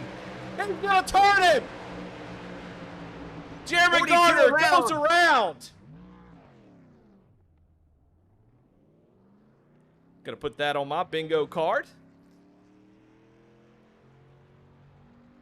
That's not what you want to see.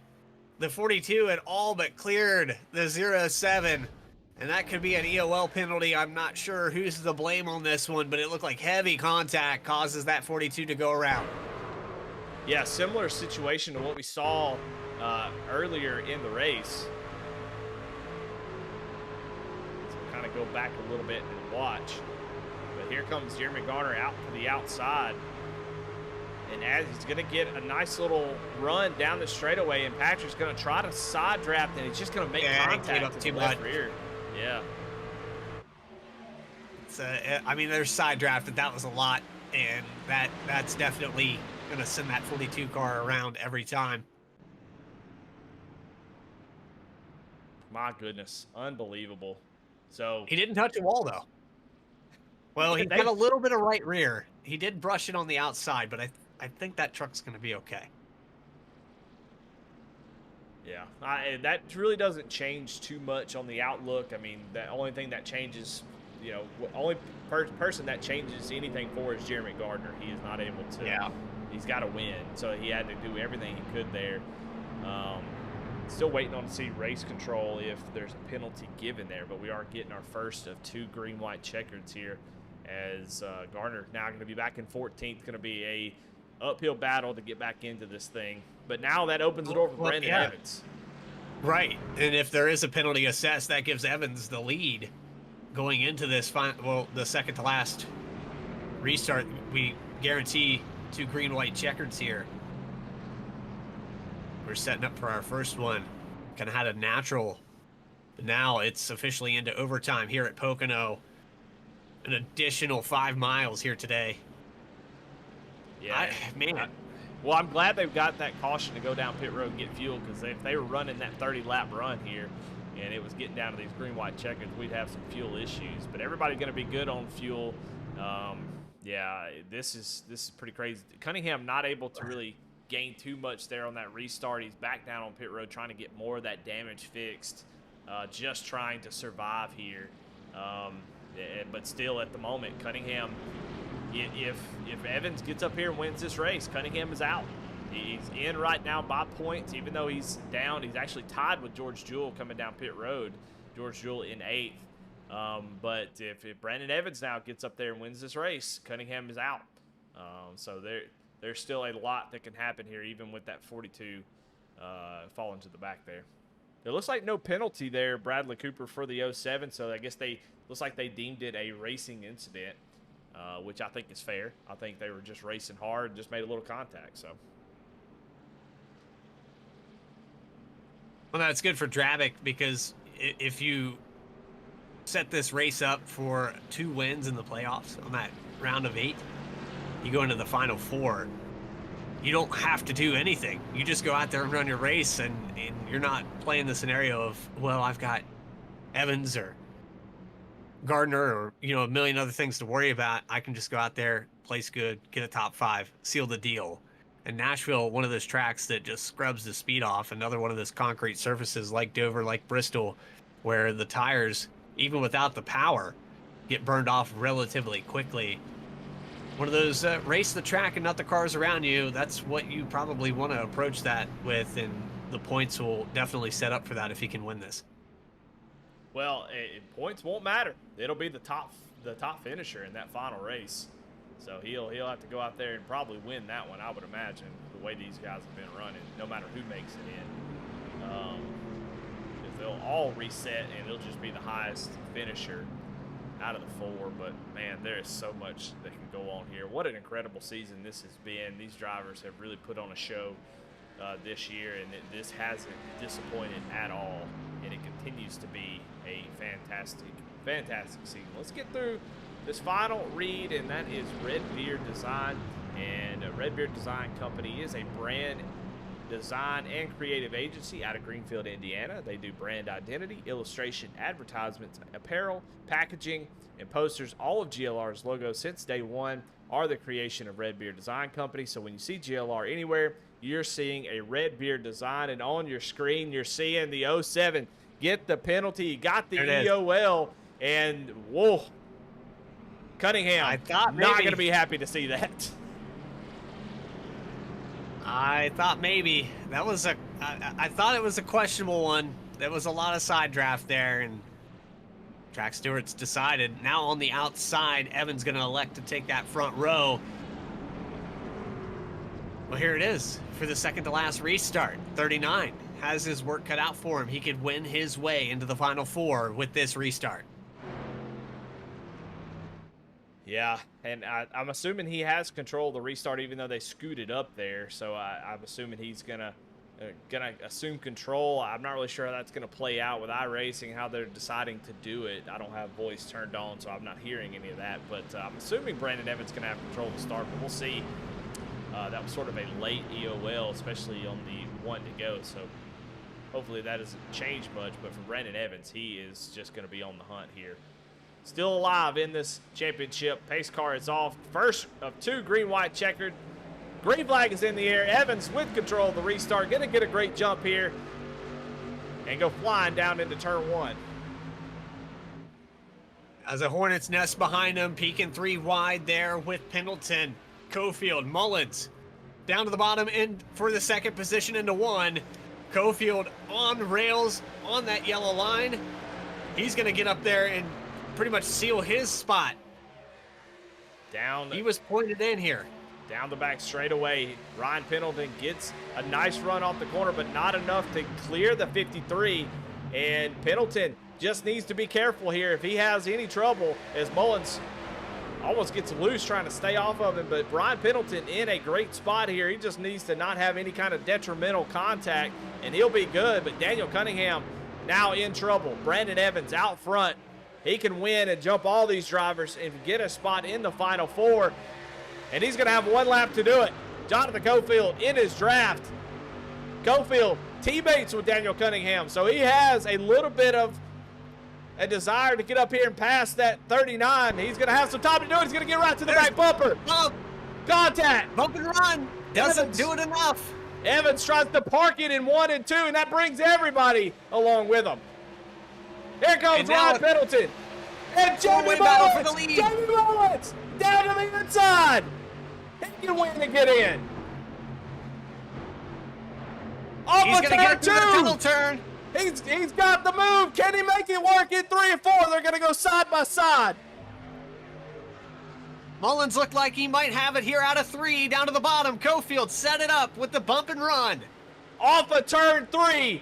Evans going to be on the outside. It's going to be a photo finish. Who's going to make it? And Jamie Mullins. He wins it. And he's going to lock himself into the dang playoffs. Holy cow.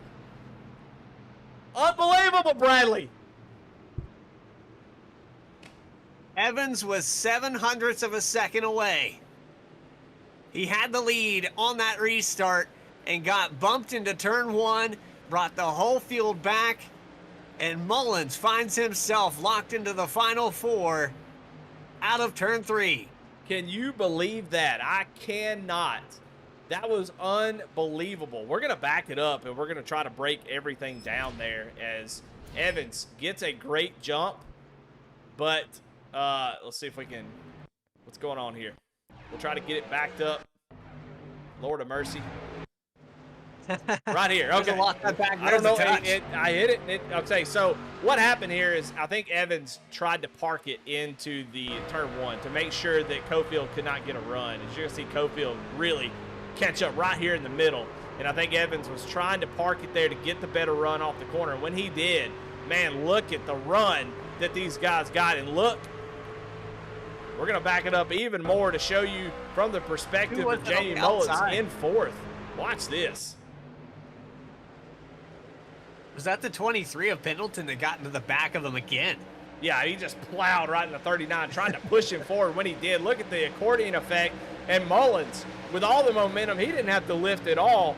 And when he got side by side with Evans there, going into the tunnel turn, able to keep the power down and cleared him right through here. Unbelievable, man. Yeah, he made it stick, and that really was the finesse move that got him the lead and sealed the deal here. But even at that, he comes off of turn 3. It's still a drag race down this front stretch. He did not have it all in hand. Man, if you're Evans right now, you've got to be frustrated with that turn 1. It set this whole thing up.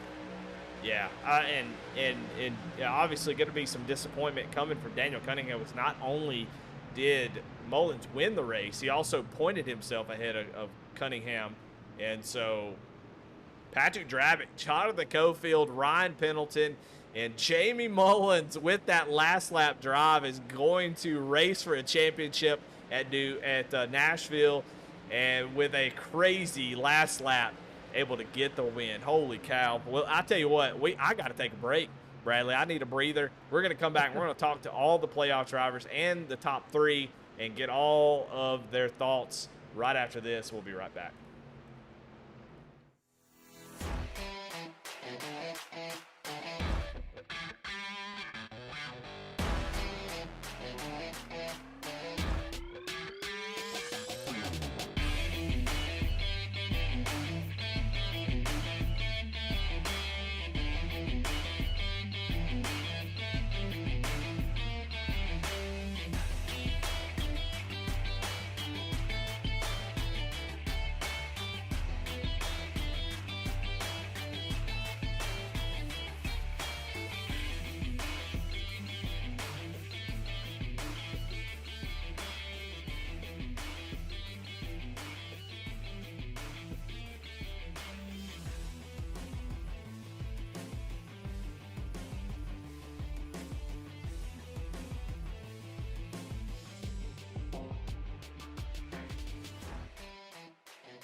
Well, we are back. Jamie Mullins burning it down on the front stretch. Celebrate that win in that Right Now Roofing Chevrolet Silverado. And let's take a look at your results and see where everybody finished up as we get ready to talk to these guys and see what they thought about that race. I cannot wait to hear their opinions. Let's take a look. Mullins, Evans, Cofield, your top 3. Ryan Pendleton in 4th. He's going to go race for a championship next week. Kosick comes home in 5th. James Goshen in 6th. George Jewell in 7th. What a great run by him. Came up just a little bit shy there, but still a great season. Finished in 7th here tonight. 8th. Brandon Wallace, James Kaufman in 9th, and Jeremy Garner able to fight back to 10th. Drabick, that started and ran a lot of these laps at the lead, is going to finish in 11th. A lot of these drivers, you know, with Gardner, Drabick, the guys that led a lot of this race, falling out of that top 5, really shuffles up the points. Alan Marshall in 12th spot. Daniel Cunningham, who had that second to last restart damage, he's going to finish back in 13th. Chuck Feltz in 14th position. Jacob Ellingson, who was dropping the knowledge here in the chat, letting us know what was going on, he's going to finish 15th. Matt Knights, one of the first cars out of the race, and Scott Rankin will actually be outside of the field here, did not grid for tonight's race. 6 cautions, 6 lead changes. What an action-packed event from the Tricky Triangle for the second to last race.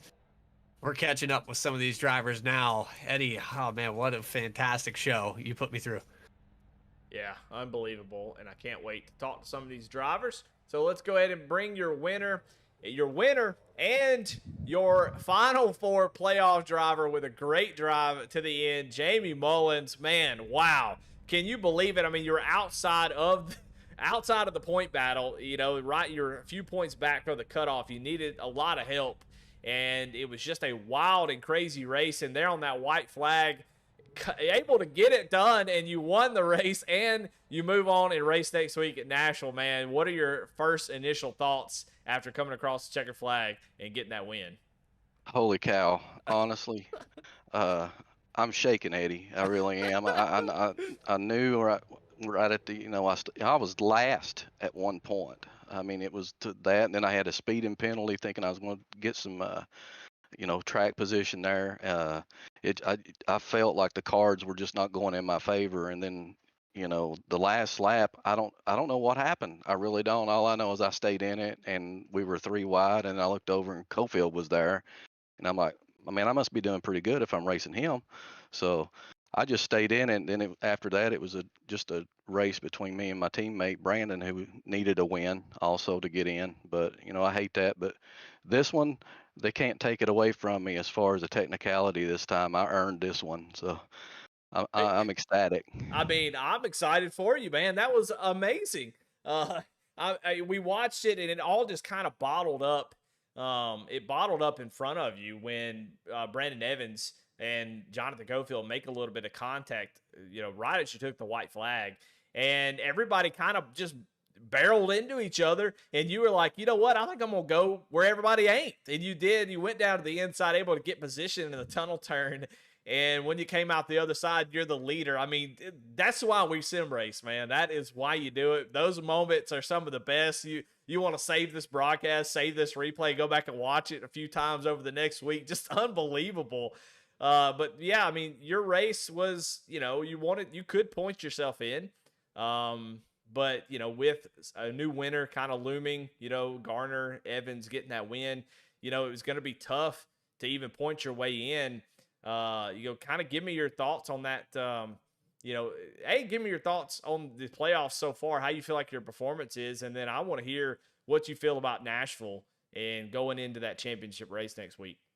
Honestly, to believe it or not, I was just ecstatic to even make the playoffs. Number one, I mean, anything else that I did after that to me was a bonus.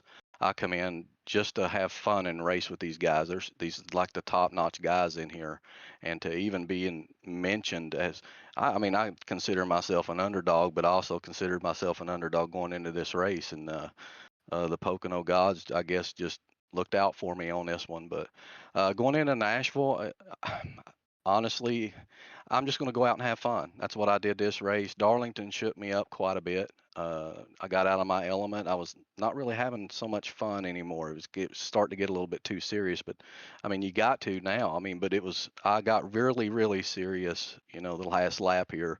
But honestly, I just want to have fun, Eddie. I really do. I enjoy racing with these guys day in, day out. Win or lose. GLR guys here are amazing, and and just to be able to run up front with these guys to me is reward enough. Well, you get to be a part of a legendary finish in the Goat Locker Truck Series presented by Jam Printing Promotions. They're gonna put you down in the history books when they go back and talk about Goat Locker Truck Series races in over time in the next few years. This one's gonna come up and your name's gonna be at the top of the list, man. Congratulations on that win. What a great opportunity to be there when it counted, and you took advantage of it and you got that win. You go into race for a championship, so congratulations. And the floor is yours, man. Who you got to thank? Right now, I want to thank the sponsor that I got on my truck right now, Roofing. Also, Jam Printing Promotions. I know that they had some people watching the stream. I hope we put on a great show for them. Let them know, hopefully they're getting their money's worth out of this. Premier Racing setups, believe it or not, this setup was on point, man. Uh, Veterans for Life Foundation, great organization. That's my team. Want to thank, my Cruising Classics, Red Beard Design Company. I want to thank my teammates Jeremy and Brandon. I know they gave it all they had to get into it too, and I never would have thought it would have been me representing. But also, I want to thank GLR.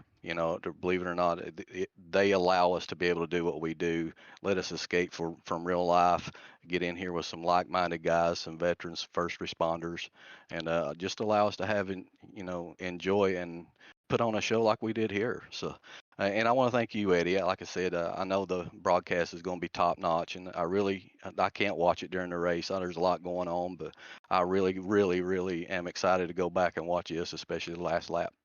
Well, there's going to be a lot of yelling, so turn down your headphones.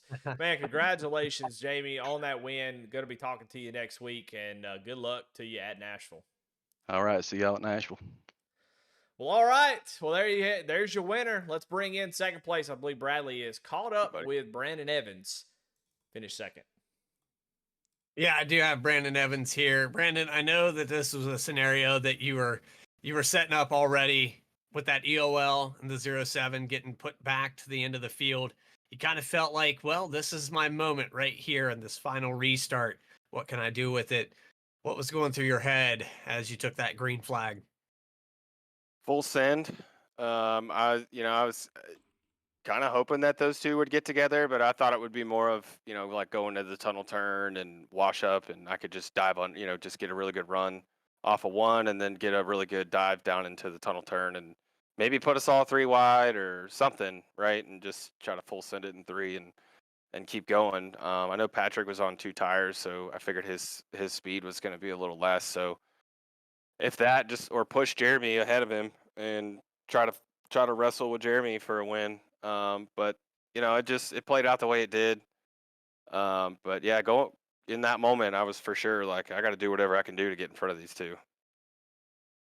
When you got to be happy with Jamie Mullins up there to get the win into the playoffs.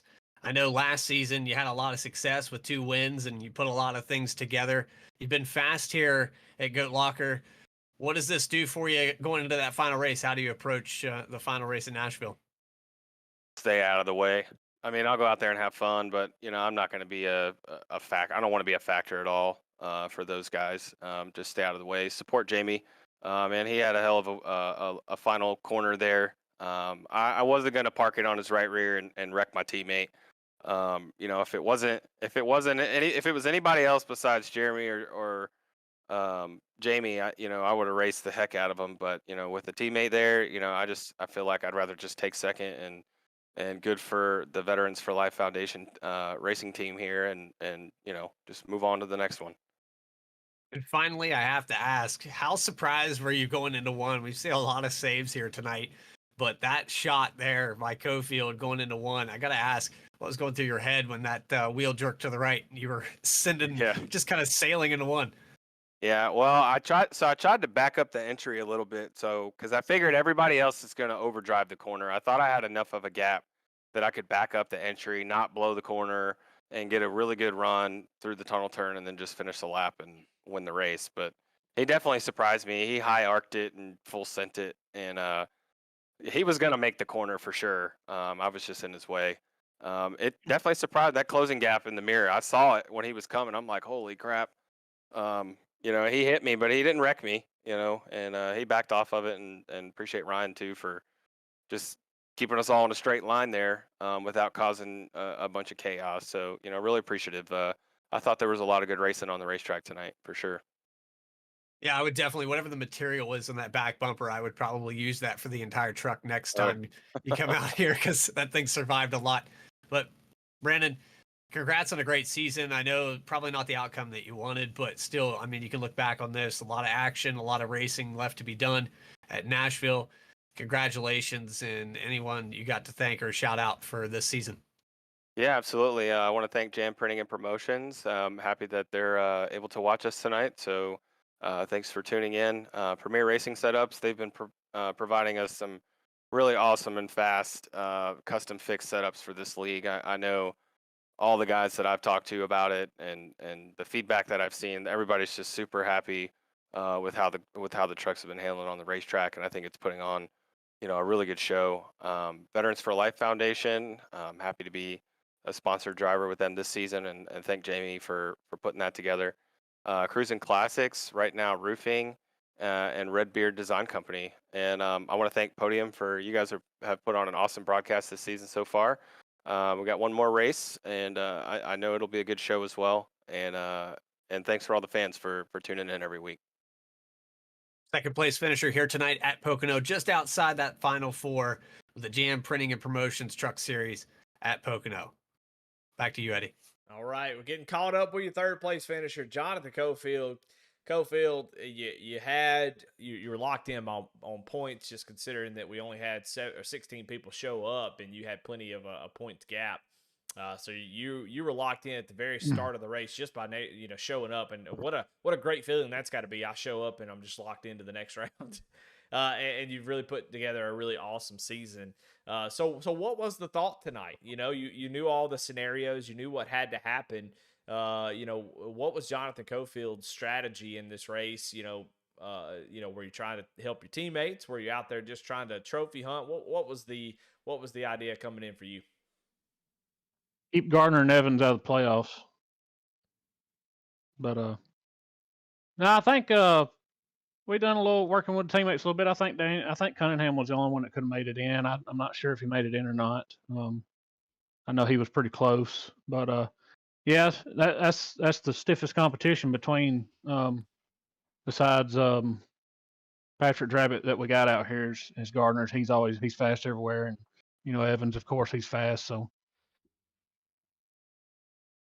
Well, you were able to hang around there all race long, and you were making some wild moves. You kept it clean for most of the race. Everybody was just all over the place, bumping and banging and getting sideways and halfway wrecking. It was just a crazy race.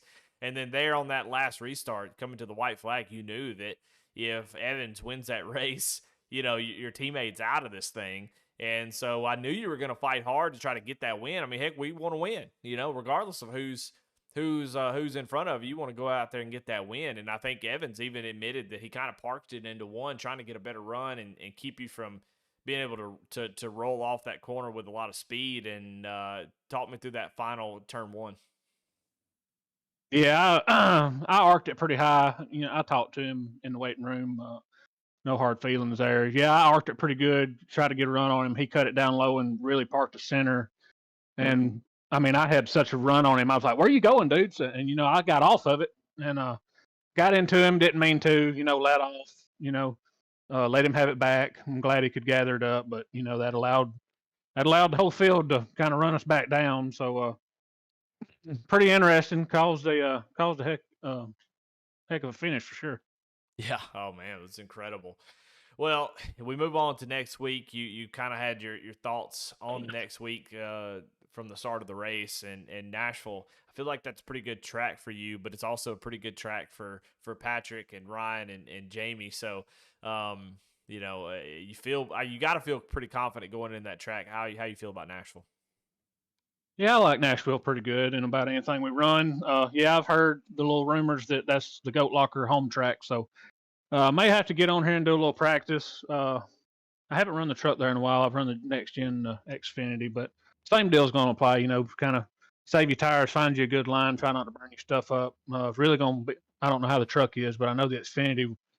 So real important to keep the rear tires kind of cool because it slides so much coming off the corner. But we'll get some practice in when they get the setup loaded and see how it goes. Well, all right. Well, there you have it. Championship 4 driver, third place finisher here tonight, Jonathan Cofield. Man, congratulations. Who you got to thank? Yeah, I want to thank you for doing the broadcast, man. Can't wait to go back and watch it. I want to thank Jam Premium Promotions. I heard some of them was out there. Got a pretty good crowd of those guys out watching, and hope they enjoyed the show. Premier Racing Setups, of course, got them on the truck. Awesome setup again. Kind of really fit my style, kind of tight race car. So, Veterans for Life Foundation, Cruising Classics, Right Now Roofing, Redbeard Design Company. All my teammates at Bandits, Cofield Asphalt Refinishing, Cofield Supply and Service, SM Racing Products. You looking for a button box? Go check them guys out. They make some awesome button boxes. Use Bandits 1 at checkout to get you $20 off on any purchase over $150. There you have it. Jonathan Cofield, third place finisher. And Bradley, we got a couple more drivers. We're going to talk to the final 4 in the playoff next week. And we're going to start with Ryan Pendleton, who came home with a 4th place finish. And Bradley, I think you're caught up with Ryan. Yeah, I got Ryan down here. We talked a little bit about it pre-race, and Ryan, you kind of had an up and down day. You kind of shot in and out of the top 5. You had a lot of guys up there that were just sending it. I mean, they were in must-win situations. But for your race overall, What was your mindset seeing all these scenarios going on around you, and you were just like, well, I'm here for this day to get points and get my way into the Final Four? Yeah, exactly. It's kind of a roller coaster of a race for me, for mistakes I made, things that were going on around me that I couldn't control. But the first thing I knew I needed to do was finish. I knew that, so a little bit of survival mode. But at the same time, I think everyone, the level of aggression had climbed up a little bit, as to be expected. I think guys were racing hard. Everything I saw was mostly just racing incidents, guys running hard, trying to win, like you said. But yeah, I didn't make it easy on myself. Obviously, I got some luck, which always means bad luck for other guys, which I never wish that on anybody. But yeah, the end was crazy. Huge congrats to Jamie for winning that. That was awesome. But glad I came out. I just wanted a chance next week, and I got it. So happy about it. Well, that's really what it all comes down to in this playoff style race format. When you come to the tricky triangle, anything can happen. But coming into this race, you knew that it was going to be tough to do. You started all the way back in 11th. How was you feeling as soon as you hit qualifying, you hit this grid? What was your mindset there? After qualifying, I was happy because I started second, but me and Jeremy got into it, I think on like lap 2. So then I went to the back. I slid through my pit stall, and then I was way back there. So I was a little. I kind of tried to keep control of my emotions, but I was definitely, heartbeat was probably a little bit up, heart rate. But I knew it was a long race, and a lot was going to happen with guys in must-win situations. So tried to be as patient as I could while still working up through the field, and it all ended up working out. Well, you had some crazy saves as well. We got to go back to that. I think you put the car completely sideways into turn 1 at the very start of the race, and it was craziness. And you just mentioned it, but like the driving that you had to do out here today just to recover several times over, just so much to go through. We can unpack it all. Going into that final race at Nashville, what's your hopes there? Yeah, I mean, it was fun tonight. I made it. Hopefully, it was exciting for everyone watching the broadcast. You guys always do such a good job, so I'm sure you caught everything. I hope to personally not have it that exciting behind the wheel for me next week. But yeah, same thing. I mean, you got to finish to win, but at the same time, the way this system is, it's one race. I'd say Cofield's probably the favorite just based on the season, but one race, anything can happen. It's great that we have 2 GLR guys in the Final Four, so Pat and I, are together, but when it comes down to it, it'll be fun to actually get to race him. We don't do that too often, so just gonna have fun with it and see what happens at the end of it. Oh, Ryan, congrats on that playoff berth into the Final Four. Finally, I have to ask, is there anybody that you can think that made this possible here?